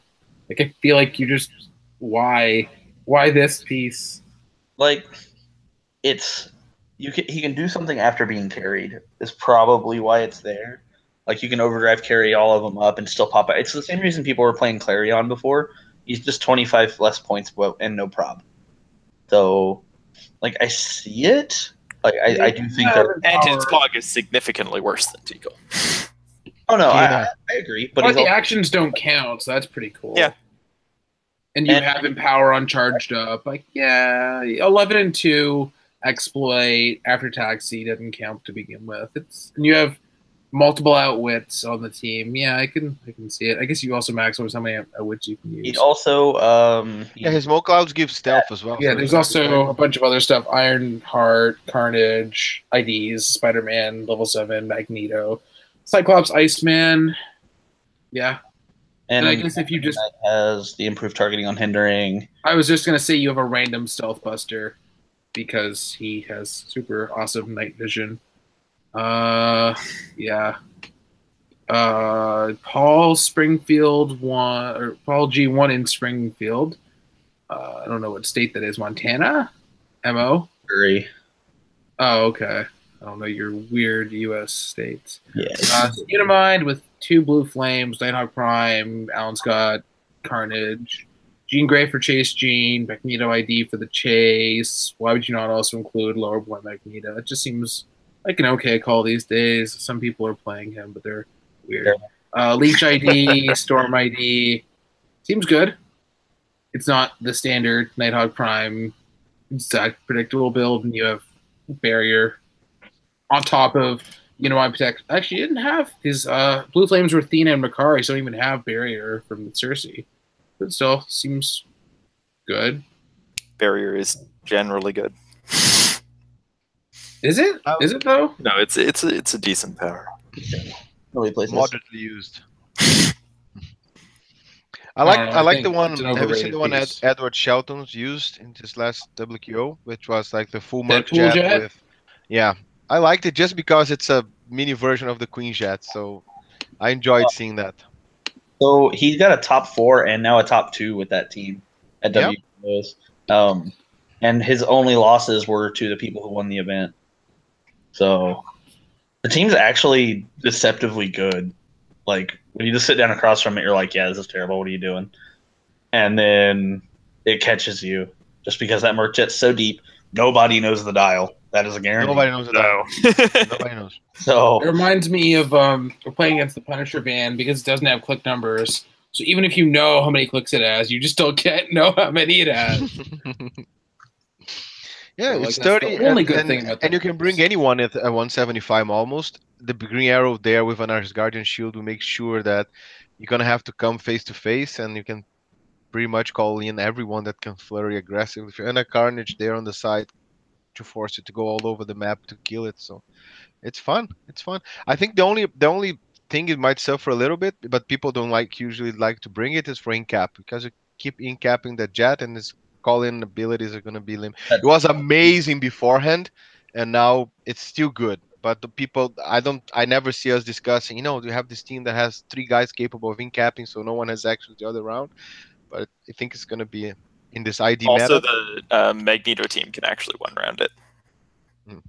Well, a lot of teams can one round it. Like, Yeah. damage is doable, but you have to know the dial and know what to outwit and stuff.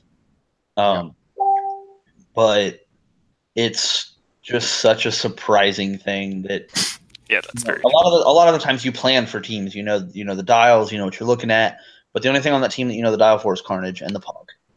Like, and you just know that they're one click, and that's all you got. Like that team, you want to bring Hawkeye against it, but at the same time, then you're gonna not be able to necessarily deal with the jet as easy without having Nick and stuff like that. So it's like there's a lot of decisions to be made against that team. And anytime you make your opponent make a decision, you give them the opportunity to make the wrong one. But I like that build a lot. So it's something that, he's in Phoenix Nest with me, so it's something we've worked on in team a good amount. He's just the only one willing to play it. I do miss the Quinjet. Maybe I would just do that just to get almost the feeling of the Quinjet back. I miss No, it's not all the same. I miss Brainiac Skullship now that it's unplayable. Yeah, I remember playtesting with Adam, and he was trying to still run it, and it just, even then, with the best pilot possible, it still didn't work. Well, now if you lose map, you just they just score 225 points. Wait, what do you mean? They changed the way expanded starting zones work. It doesn't clear any terrain. You expand until you can fit. So if they put you on WizKid's office and you're playing a 3x6, it gets KO'd because there's nowhere to put it. Yeah, that kind of disqualifies playing the team. That is a map that a lot of people bring along. Exactly. Underground Cavern is the same. Either one of those 2 maps automatically KOs a 3x6 before they get to do anything. Like, game starts, I score 225 points, good luck. That's pretty ridiculous. So it's not, it's not illegal, it's just unplayable. It reminds me, like, I don't think are there even going to be any 3x6s after retirement? No. All we have are, I think the only one right now is the 2 skull ships, right? Probably, because all the colossals are like 2x2, the vehicles are 2x4. I'm looking through my colossals and whatnot drawers. Like, yeah, the tank is... The tank's 2x4 as well. 2x4? Yeah. Yeah, vehicles 2x4. Huh. Yeah, nothing's 3 anymore. They didn't put it on the retired things game mechanics list, but apparently it was on their stuff. They retired it by making WizKid's office in that rule. Don't have to officially retire. Deal with your game design. Literally make the map that makes it unplayable your office. Here's the desk where you can see the person that decided that we don't want to make any 3x6s anymore. So meta. That being said, we have J Majors. Michigan winning team, Mini Shredder, Claw Shredder, Overdrive, Nighthawk Prime, Shredders. Shredders do Shredder things.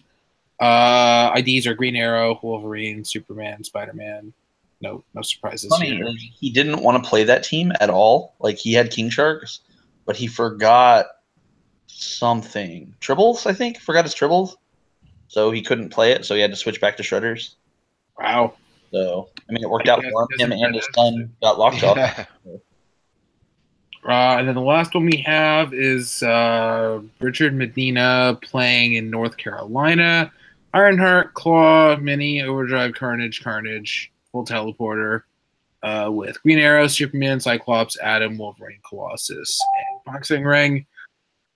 And no surprises. No surprises. Shredders do Shredder things. We're just waiting on that watch list when they Worlds.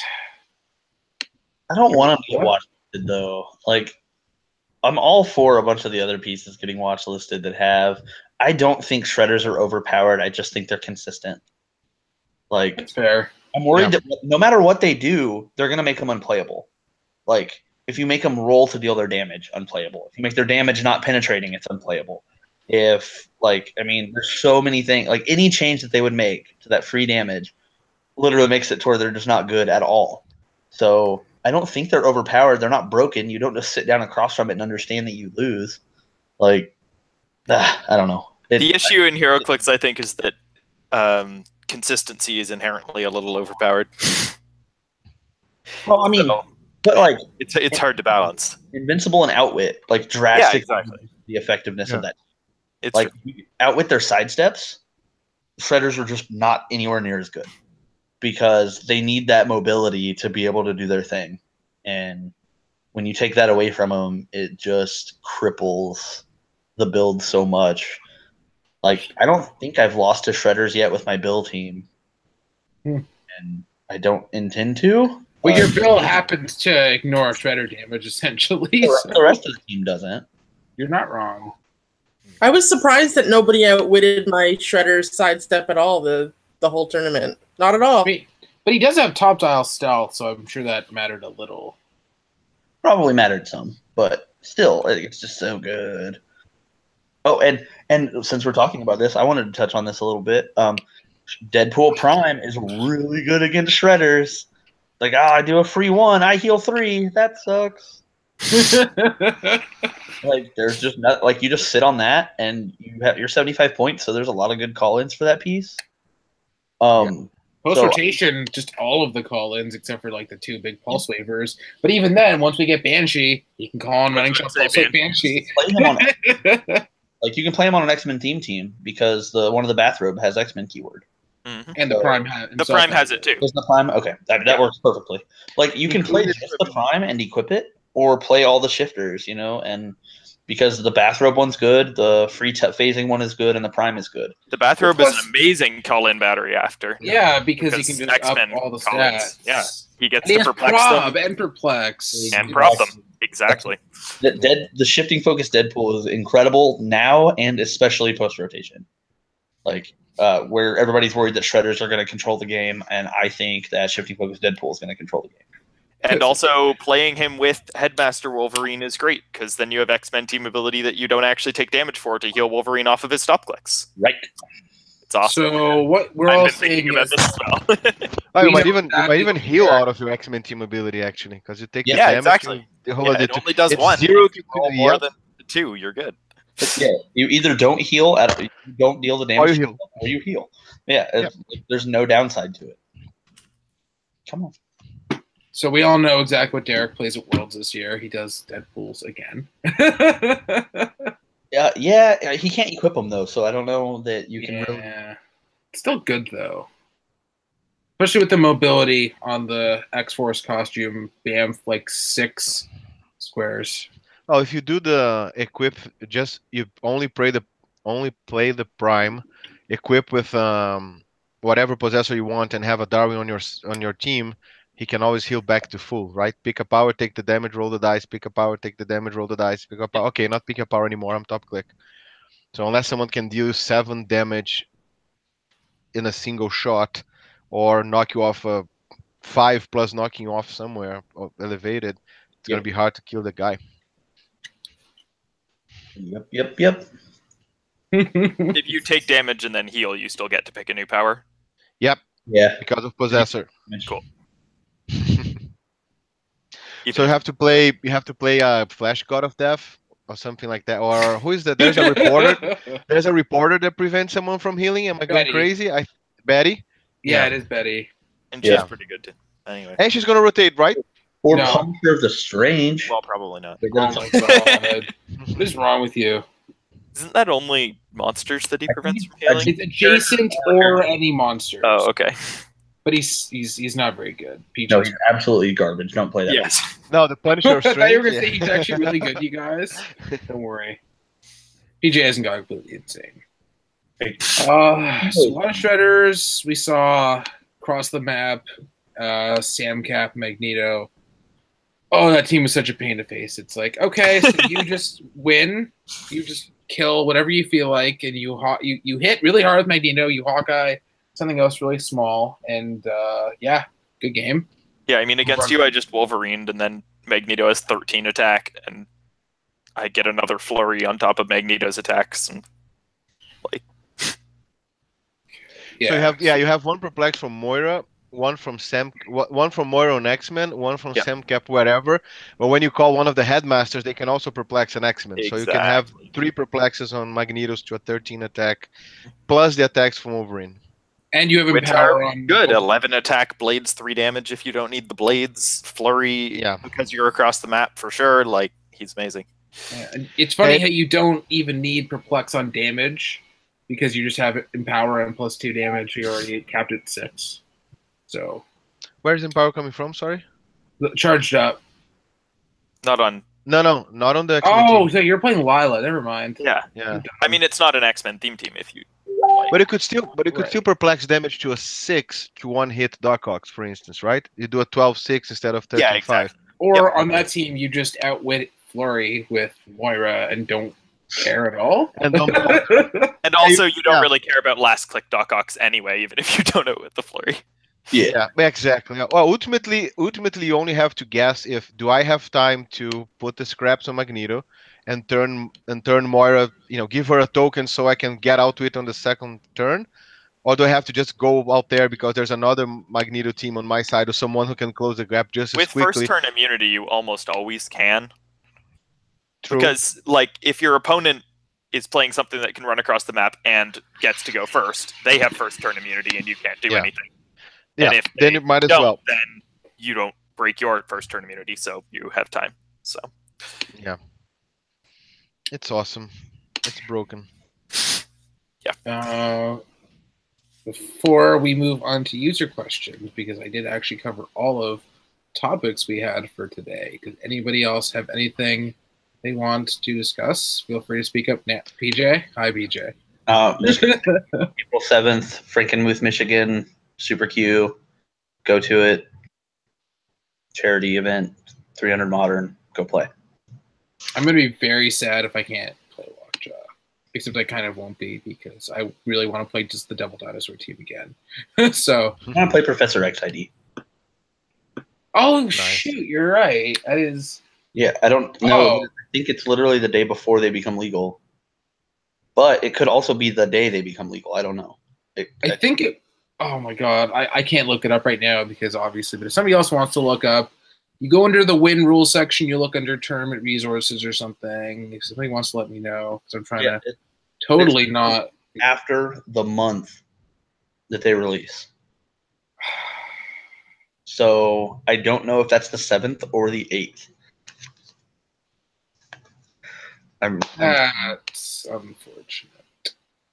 Yeah, I would love to just call in Professor X and just some brilliant person on H Drums was like, so if you just kill 3 retaliators, you get 3 pogs because you're killing 3 things under 50 points. I was like, oh yeah, I forgot entirely that he had that trait at all because wow.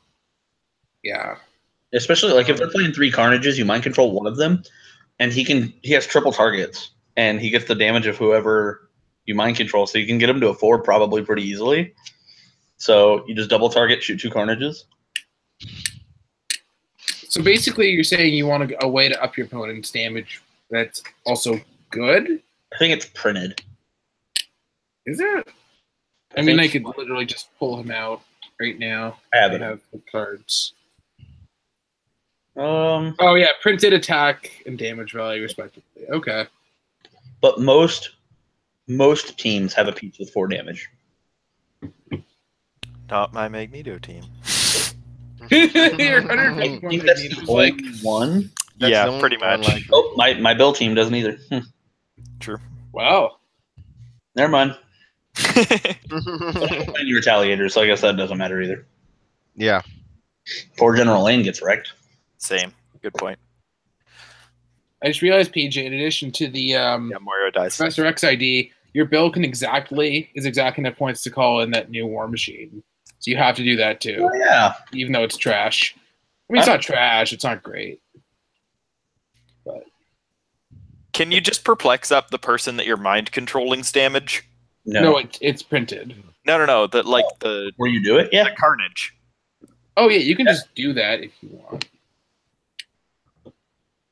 Yeah. You could do that. I don't know that I It works would. in just about the same way. Yeah, I mean, I don't know if it's a good idea, but you could do it. But you would have to do it before you mind control. Am I crazy? Because it's not during actually resolving, right? Yeah, you'd have to do it first and be like, "Oh, I missed." So Yeah, now you just- have an extra damage. Okay, good point. Thank me I later. mean, well, unless you have shredders, in You're which probably case not you're missing like, Carnage. you're probably not missing Carnage. You need like a 4. well, 11 on 16, you could miss, but Hey, I'm If you bringing. have no perplexes and no probs, like You still need an arbitrarily low number. I mean, I can't really say that. I played that game against Emily where I missed everything despite needing extremely low numbers, so definitely can happen. yeah, that was totally your fault. It was not at all It was just your strategy of just choosing not to roll well with your dice. That's how. Exactly. That's, Yeah, I joked after the game that I should have just rolled 1d6 instead, because every time I rolled 1d6 in the game, I rolled a 5 or up. And every time I rolled 2d6, I rolled less than a 5 in the first 3 turns. So, pretty impressive. wow. I'm impressed. Anybody else have any discussion before we go into? Cool. Again, I'm not going based on order of when you post. I'm just going based on what shows up on my screen. We have one from the post being shared into the Married with Clixed community group. George Himes asks, do you think the Blackbird jet will function just like the Quinjet when it comes to ID cards? I don't think any of us can authoritatively say what it does, because how could we? Anybody disagree? Nope. I agree that we cannot say it, but I will say I do not have any type of expectation that it will function like that. It will be just another freaking invisible plane with a terrain dial, and that's just my guess. Like, that is not educated whatsoever, other than the fact that WizKids is like. Yeah, but I think at the very least you should. X-Men. Exactly, I was about to say that. At the very least, a Merc Jet for X-Men. If you put up X-Men pilot, you get some extra stuff, a long dial, but I don't. I again, talking out of my opinion, no insider information whatsoever. I don't think it's gonna have a dial in or a resource dial that does crazy stuff and whatever.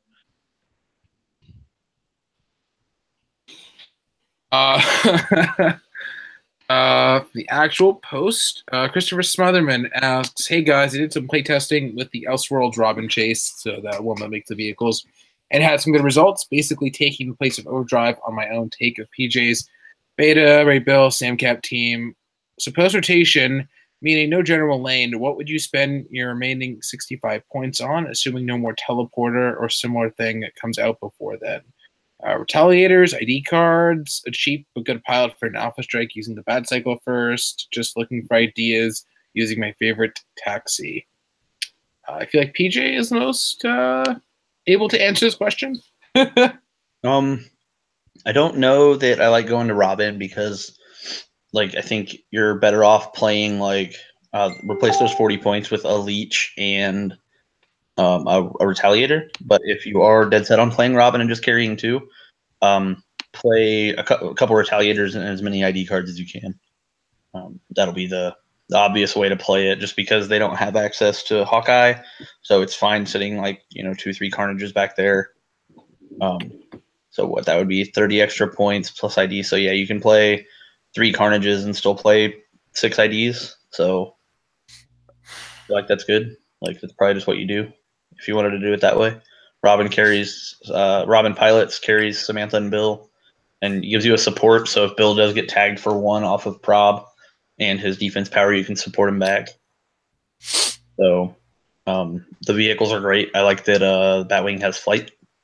So yeah, I mean, it works. I fully support that. But yeah, the 3 Carnages and like 6 IDs would probably be the best way to play the last points.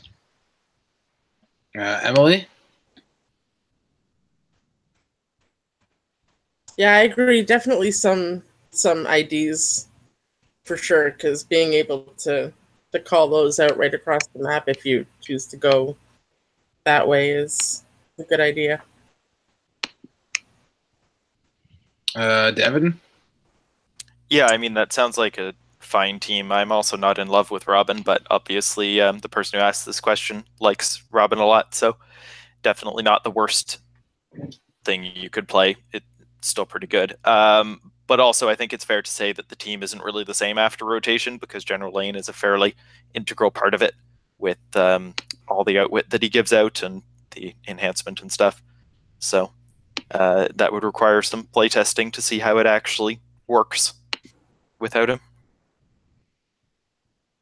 Pedro?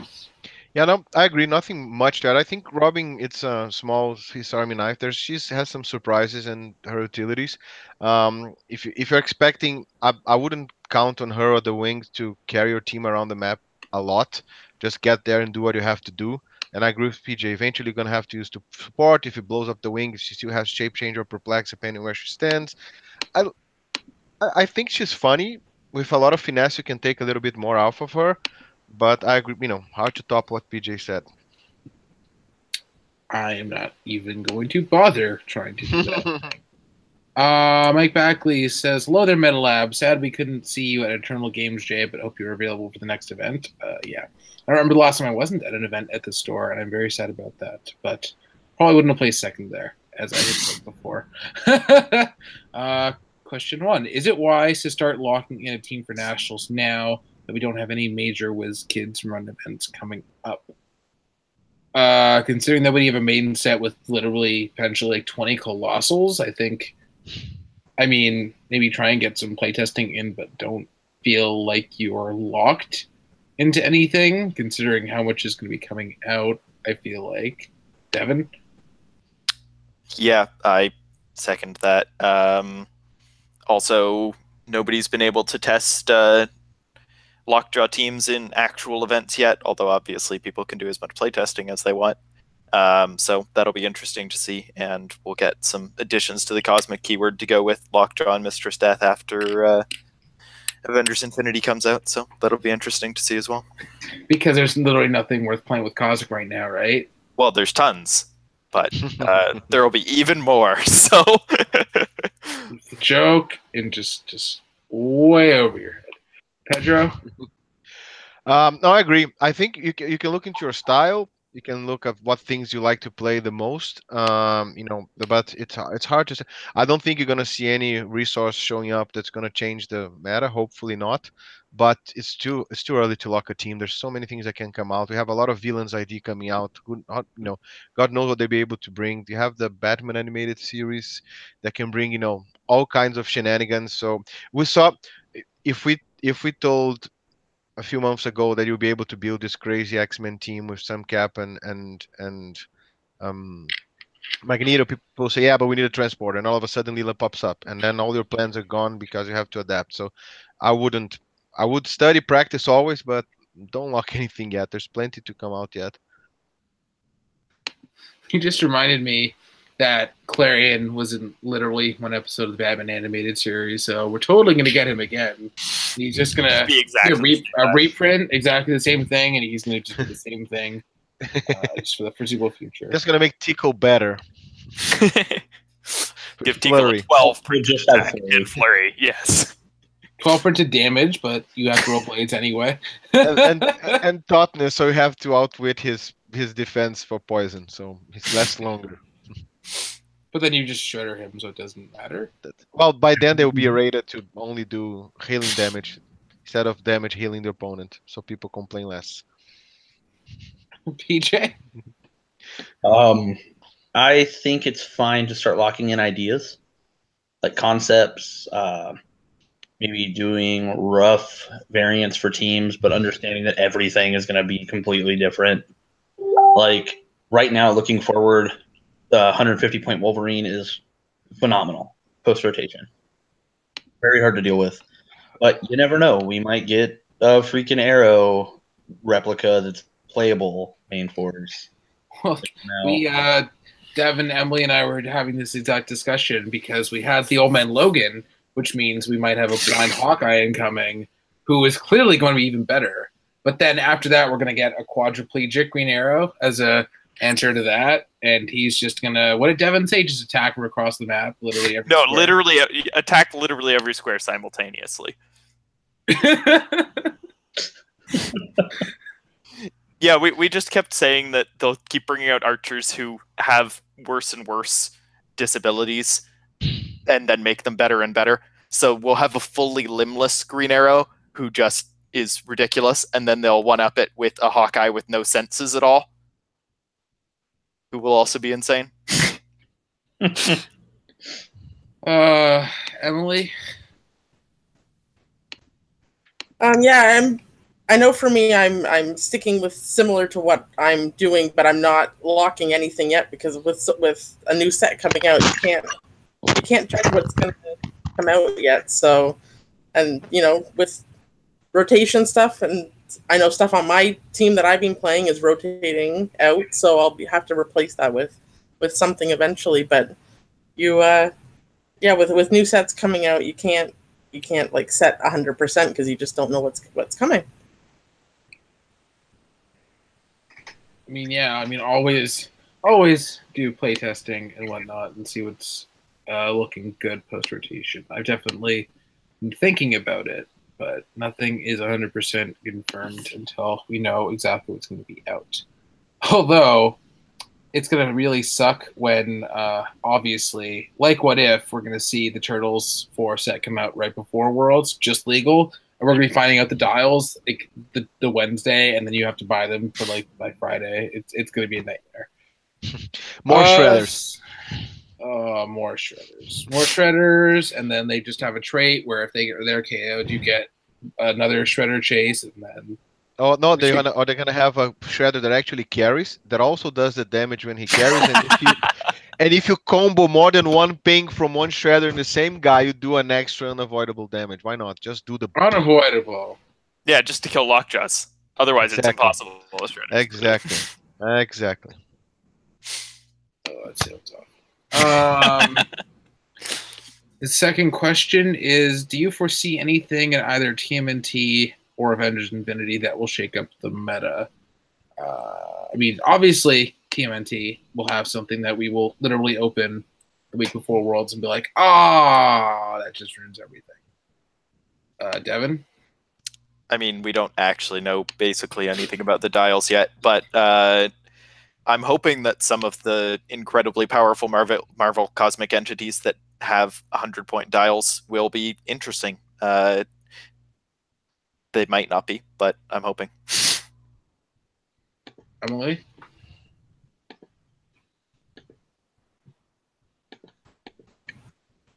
Sorry, my computer is really slow for unmuting. Yeah, I'm not sure. Like, for me, I'm not much of a comic reader, so I'm not quite sure what figures to be expecting in sets until I see things. So for me, it's really waiting until sets come out to see what they do. PJ? Well,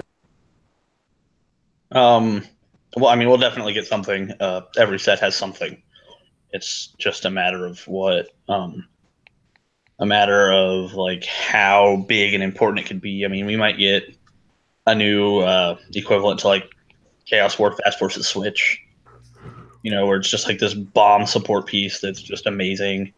Or we could end up like last year, how we got Goblin King right before Worlds. I mean, you never know, really. There's also a possibility that the entire set just completely sucks and we all hate it, but I think that's unlikely. So that's why you can't plan too heavily on nationals and worlds and stuff, because you never know what's actually going to come out. Pedro? I agree. I think a set, there's always some meta. I can't think of any recent set that 0 pieces in the set were meta, and I think PJ nailed it. It's a matter of how big an impact it will have. Sometimes it's small, sometimes it's big enough, sometimes it's so big that they have to errata afterwards. But I think there's definitely some pieces that are going to come up that are going to be meta, and I think the coolest thing is the combos are great as well. So it's not only about the piece itself, but what you can do with it vis-a-vis everything we had. We had many sets released recently, so I'm willing to bet that we might have. I don't have the numbers here, but if you come to look at it, in a 2-year period, we're probably going to have the biggest number of pieces non-rotated, for a rotation, likely given the excess of sets that came out and gravity feeds and whatever. So the possibilities of combining them in meta also increases. So the odds of you shaking up the meta with every new thing that comes, it's crazy, right? I mean, you could, just for fun, and I'm not suggesting anyone does this team in meta, you could use the whole shenanigans of healing the Deadpool to put Zatara on his pulse wave click and then bomb it, and then bring Tangent Green Lantern and bomb it again because she doesn't die because both are mystical. So the amount of play you can have and fun, it's the more pieces you have, the more combos you can come up with. Yeah, and I don't know of anybody actually playing that bomb tech, but it sounds okay. It's a lot of fun. I'm Yeah, not I seeing played you that winning for a long anything, time. but it's awesome. Yeah, I made top 4 in the ROC Canada Cup with a team like that. Al Jordan, Zatara, Dormammu, Tangent Green Lantern. Despite being a non-DC fan to any extent, you just love that DC meta. KJ Foster asks, with all or most of the opens complete, what do you see tech-wise or character-wise that will make an impact on the meta scene post-rotation besides Shredders? I feel like Sam Cap is just one of the most important figures to look out for post-rotation. Does anybody disagree with how good she is? I think, PJ, you might have played her a couple times. I'm sorry, I completely spaced out. Who? Sam I Cap. said Sam Cap was kind of important. Oh, she's okay. She's solidly mediocre and will probably be tier 4 for the entire game. No, she'll be good until she rotates. There's no doubt in my mind. She was good when she released, even before she could call in IDs. I hear somebody got second place at nationals with her. I don't know who. But she's like, once they changed the ID rules, I was like, oh my gosh, that makes AMCAP actually broken now. And then I was like, now she just needs good IDs. Then they make X-Men. It's like answering my prayers. So my particular Sam Cap has a good history because I traded Easton for her, and then Devin won the Open with her. So she probably has literally never lost a game except for that one in Swiss, which shouldn't have been lost except for Dice. So she's doing pretty good so far. Emily, what's your post rotation really important character? Definitely Sam still, but I think Odin might still, and I think IDs will still be a really big still after, even without the teleporter, but just having them there on the side. Pedro? I agree. I think the top of my head, one that you can definitely fit into almost any team and have some fun, definitely her. I also think it's no joke that Kiteman might also show up for completely different reasons. He's too cheap and he can do a lot, especially in a Garden City team.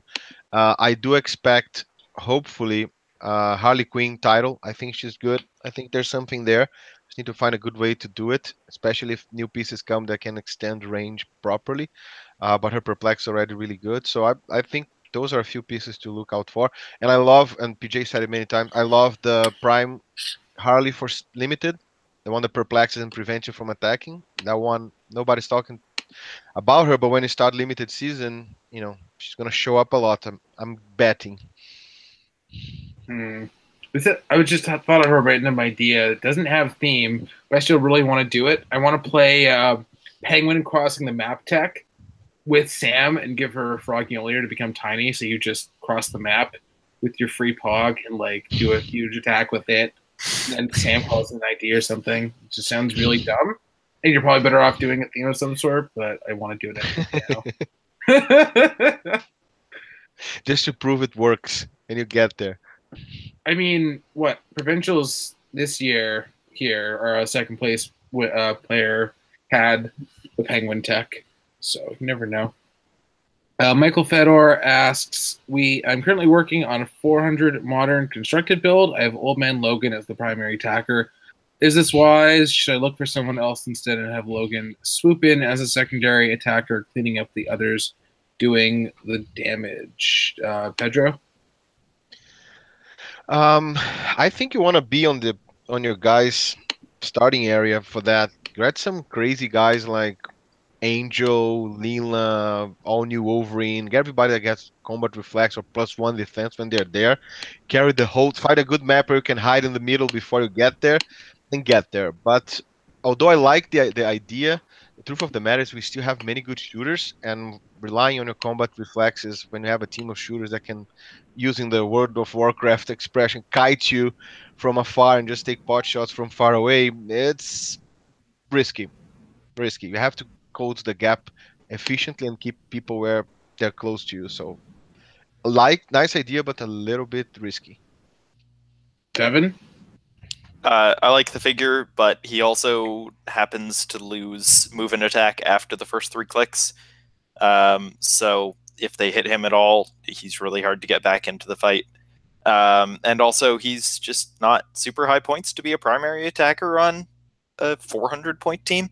I don't know what else you're planning on filling it out with, but I don't think he's quite good enough. Definitely a good idea, though. Also, for the last question, since I never got to say anything for that, I think definitely that Headmaster Wolverine and Lockjaw Mistress Death are going to be really good.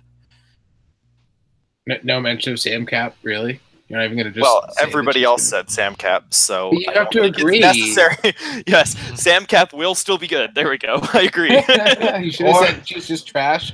She's just trash, but you're that good that you won with her anyway.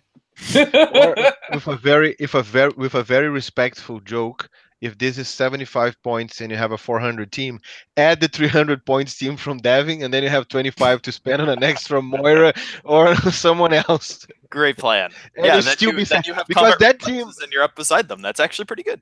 That team has a decent chance of facing a 400 point team that's not its mirror and doing good.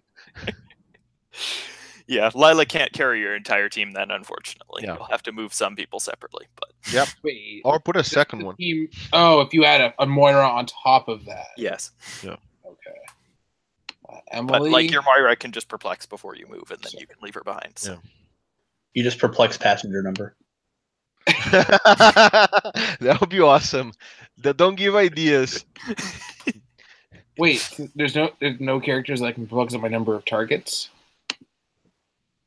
Every Does the Gene Inspiration give 1 passenger or +1 passenger? 1. Just passenger 1. Okay. If you target your Lila and roll that, she can only carry 1 person. Can you that's imagine worse. that? As far as the actual questions go, Emily, what are your thoughts on Old Man Logan? Yeah, I think he'll be a big first target for anybody with range, with just the reflexes and not having the reducer. So unless like you're able to get him across and fast so that you're next to somebody instead of being a squishy target, you might want to have somebody a little with some reducer to help out for across the map. PJ? I don't really care for him as a primary, especially in 400, maybe in like 200, but I don't think he has a deep dial and good attack values, but the lack of move and attack throughout his dial and the low defense values will keep him permanently as a secondary attacker at best. Ultimately, you want to play something that's a bigger threat than him, because once he gets hit, he's just ruined. So, like, for 5 more points, you can play Doc Ox and carry stuff around and use him as follow-up. And, like, you can build really nasty Doc Ox teams at 400. So that'd be a good way to, if you want to fit him in, just completely. With Sam Cap. Oh, well, of course with Sam Cap. Every team has Sam Cap. Exactly. Doc Ock, Sam Cap, Magneto. Heroclix Bacon. I just figured he's playing 330 point modern. Yeah, exactly. As opposed to 230. Brilliant. But yeah, keep him as a secondary. Don't try to make a 10 pull out of him. His trait is amazing if it will ever go off, which is just extremely unlikely. Yeah. Unless your opponent doesn't know it exists, it probably won't happen. Yeah. Clearly, you have to play him now at our next 200 modern because PJ said so. Matt Thomas asks, I've been toying with the 300 and 400 point modern Hella build. I'm assuming the 150 point one, but have been getting consistently beaten by giving up too many points. What do you all think is mandatory for a POG generating team? You probably want a teleporter. Probably. It's yeah. I mean, that's my number one thought. PJ. You definitely want a teleporter. I think if you're having trouble with durability, maybe play green light. Green light's real good with Pogs.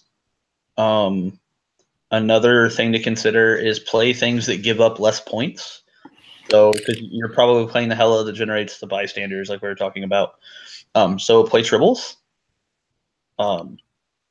Just they can die, and you're only giving up 5 points each instead of playing 30 and 40 point characters that they're scoring points off of. So you can just carry the tribbles around and pop out a new one everywhere you go. It's a good way to keep the Warrior Soul numbers high. So yeah, just remember when you have a Warrior Soul get KO'd, they don't score the points for it, even if you're using the piece as the representation, because it's just a Warrior Soul bystander. It just happens to have the same values as the piece. Yeah. It is not actually like Black Panther that generates the piece itself. And it shouldn't be able to remove Death's token, right? Because it's not a standard character. Am I mixing the rules?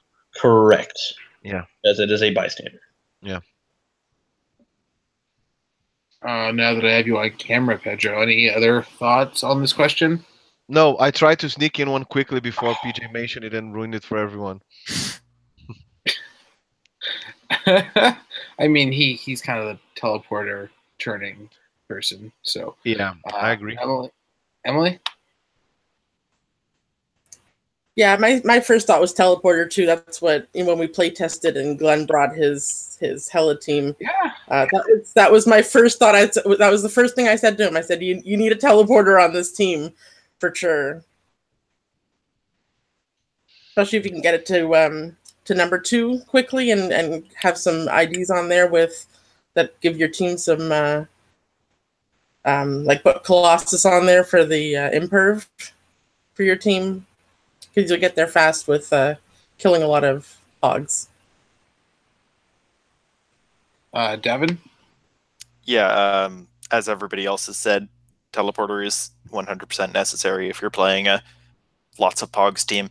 And remember to put some real boys on there, because you will get to 3 if your Pog team is effective. Last Facebook question is, I have to interpret this question because it is reasons. I think the question is supposed to be, what's this summer campaign? So Days of Future Past, based on what we saw. I was wondering if that's it. That's my best interpretation. It's just, yeah, Days of Future Past to answer the question.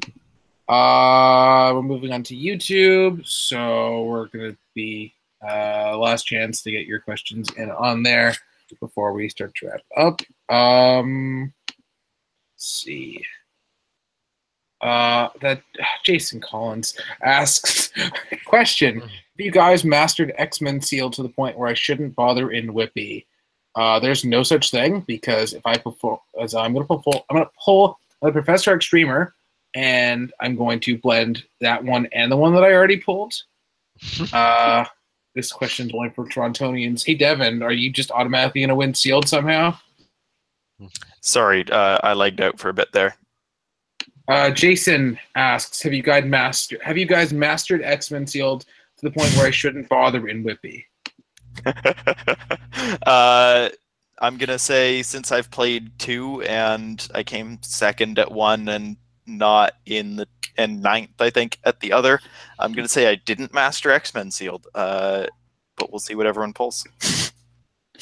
Before I forget, we're going to have a lot of people there that are already qualified, including Jason himself, but still, you're going to be there, Jason, Adam Cole, maybe Aubrey, Matt Ryan. So good chance. I want mine. I want mine. I was just gonna say, Emily. There you go. What question did I miss? Nolan Zake on the Gold Balls, Mephisto, and Dormammu Loki team. Oh. Yep. On face. Oh, whatever. Oh, I can't remember. Yeah, the question was if Gold Balls, Mephisto, Dormammu Loki's good. It seems decent enough, worth testing out. Seems pretty annoying and whatnot. Pedro? Yeah, I have to check the numbers. I don't think you can sneak in teleporter there because you're probably playing Dormammu at high points. But I like you guys just said. I think that if you're gonna play some POG generating and some shenanigans with that, you definitely want to capitalize into having them killed quickly or aggressively by our opponent. So if you can sneak in a teleporter and capitalize on that, great.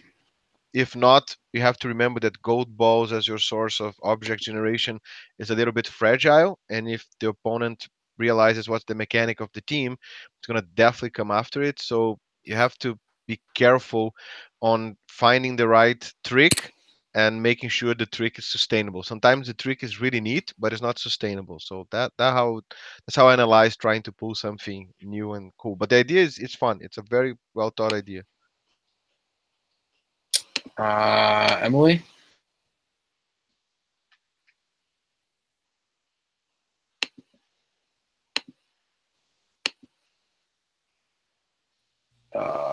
We have a clone of Devin, and That's they can't hear Emily. I'll come back to you in a second then, Emily. Hey, Devin, which one of you is the real one? Devin? Two frozen clones. He's Oh my he's god. Freaking two Canadian. clicks. He has two tokens on him. Devin, here it comes. Pedro, save us. I just said it. I can say again. I'm going to impersonate Devin now and answer. Yeah, you're a good impersonator. We always. Oh, what is going on? These Canadians. I can't trust them. You guys. Okay, no more Canadian guests. Just only no one from this country. PJ. You guys are using all the internet. That's why. I like the idea. I like the concept. I think if you wanted to improve on it a little bit, don't play Gold Ball's main force. Play Mr. Nobody. Take any objects that they're using, so that way you shut off overdrive, you take Mjolnirs, and then just play a Gold Ball's ID, so you have access to another object whenever you need it. Just kind of a surprise bystander. I think that's enough because, like Pedro said, Gold Balls himself is not going to live very long. He's just going to run over and get deleted. So I think he's fine off of an ID card, and Mr. Nobody just works better with synergy. Because it actually affects your opponent. And the fact that he can just miss. Yeah. He's a 10. He needs to hit, which is not guaranteed. Devin, you become Iceman cloned. Yes, I exist again. My internet pretty much died for a second there, but it seems to be back. The team sounds interesting. I don't know if I have huge suggestions other than what PJ said, but it's definitely an interesting team. I would have to see how it plays. You are not the person to ask because you were probably not the biggest fan of Dormammu Loki after that pre-release. Yeah, I played it in a pre-release and it really was not good. But I can see it being much better in circumstances where you can actually build around it. Emily says she doesn't have any other suggestions, but her mouse is deciding not to work properly because Canadian computers don't do the thing where they work. Jesse Cote asks, can you guys rate the current constructed environment? Emily, do you have like a thumbs up or a thumbs down on the current environment?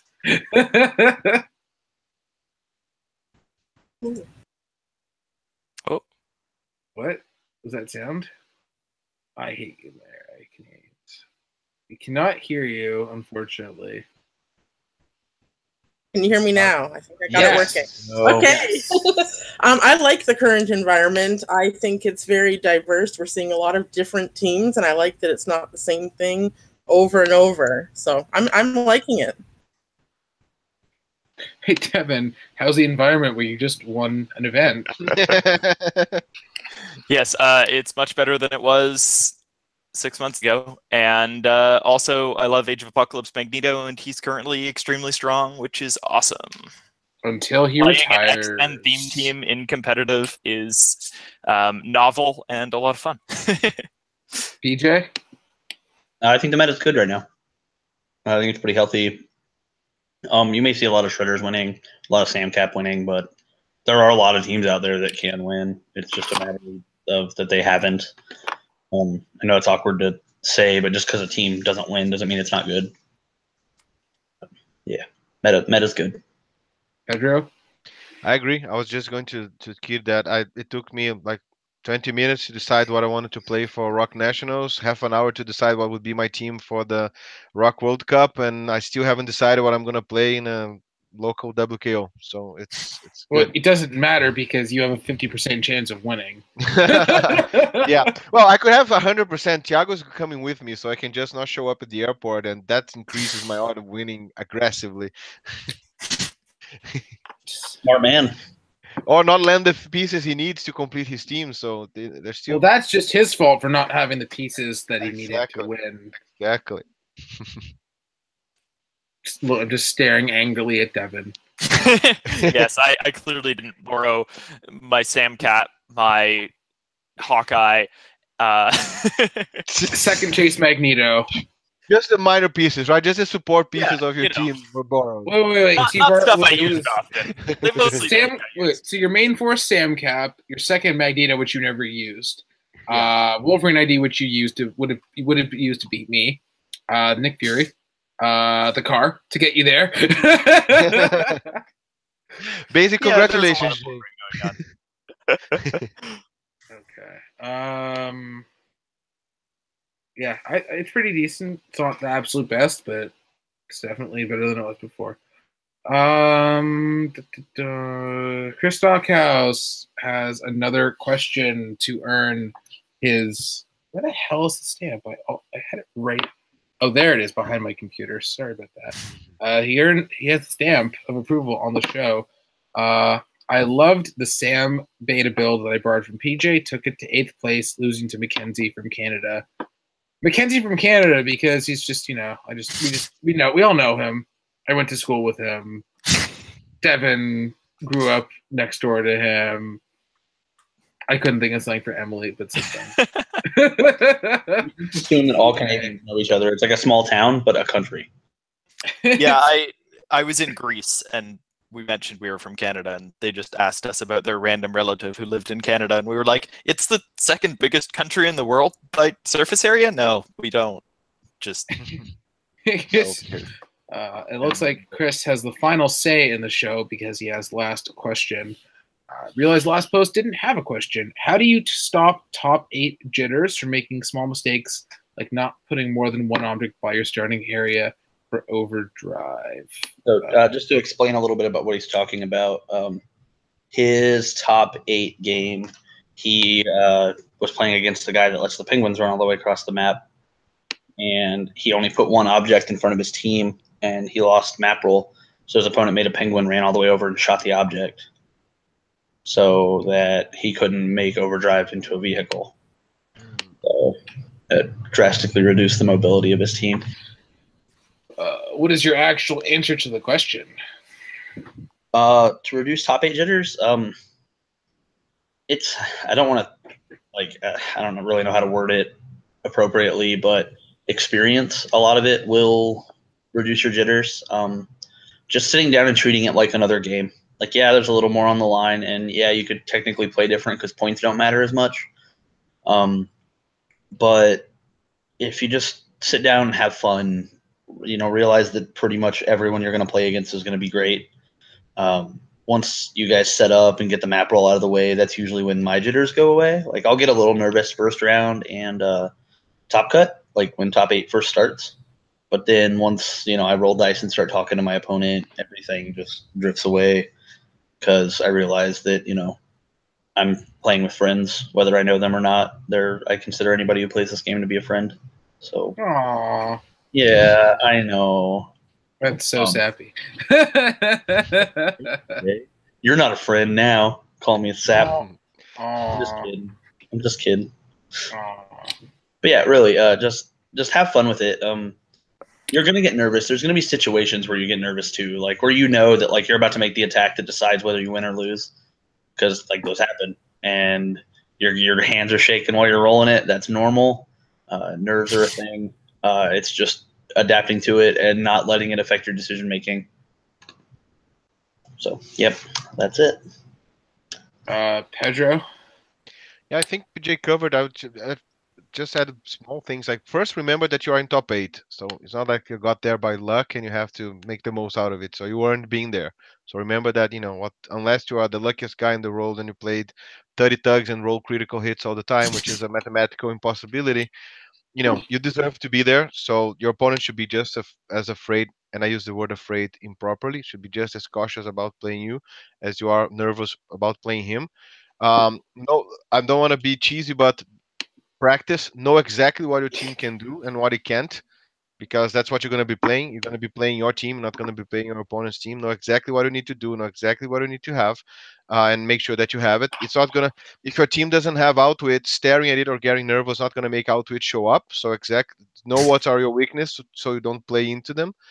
And always remember that dice can fail you, so it doesn't really matter in the end. So just have fun, make sure you play your best, and eventually that dice will help or will harm you, but that's the beauty of the game. You cannot ever say that a game is predicated on your capacity to make it perfect, because there's a random effect there, and instead of using it to get you nervous, use it to calm you down and say, maybe it's my day, maybe it's not, let's do my best and hope that it is. I mean, yeah, by the time you get to top 8 and you're tired and whatnot, your opponent's going to be just as much.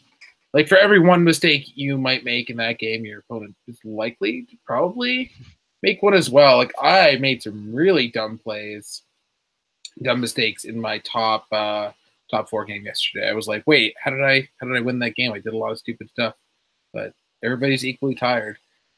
Yep. Emily?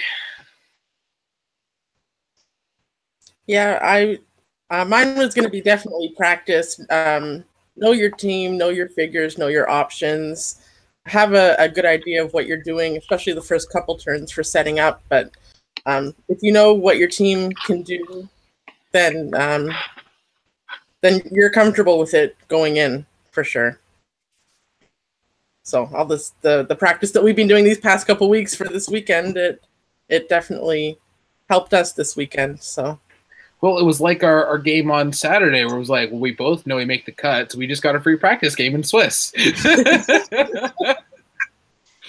Devin? Yeah, I'm going to add, if you do make a mistake, don't let it throw you off completely and just give up. Because in my top 8 game, I did make a mistake and I let him kill my Lila. And if I'd just been like, oh, well, then I lose the game, then I would have actually lost, but I just kept playing it as best as I could, and then eventually I won. So mistakes aren't always the end of the world. You can still win even if you screwed up some important thing that you think was really, really important. Oh, wait, you didn't lose? You got that lockjaw? You didn't just like steal it or something? It was a pity prize for losing in top 8, yeah. I was trying to give you an opportunity to put it on camera, but you missed it. So we're going to skip now to the... Yeah, there you go. There you go. And with that was our last question. So before we wrap up, we are going to move on to the ad read. Thank our wonderful sponsors. We're brought to you in part by HCRealms.com, your one-stop source for everything Heroclix. Keep track of your collection in the unit section. Keep up with the conversation in the forums. Check out the shop and use the code MARRIED for 10% off your order and to support the channel. I myself have articles that are weekly. So check those out every Tuesday. They have that's where Howard Brock sends the map previews. So I believe we're gonna get a map preview of the next ROC maps soon. So check that out.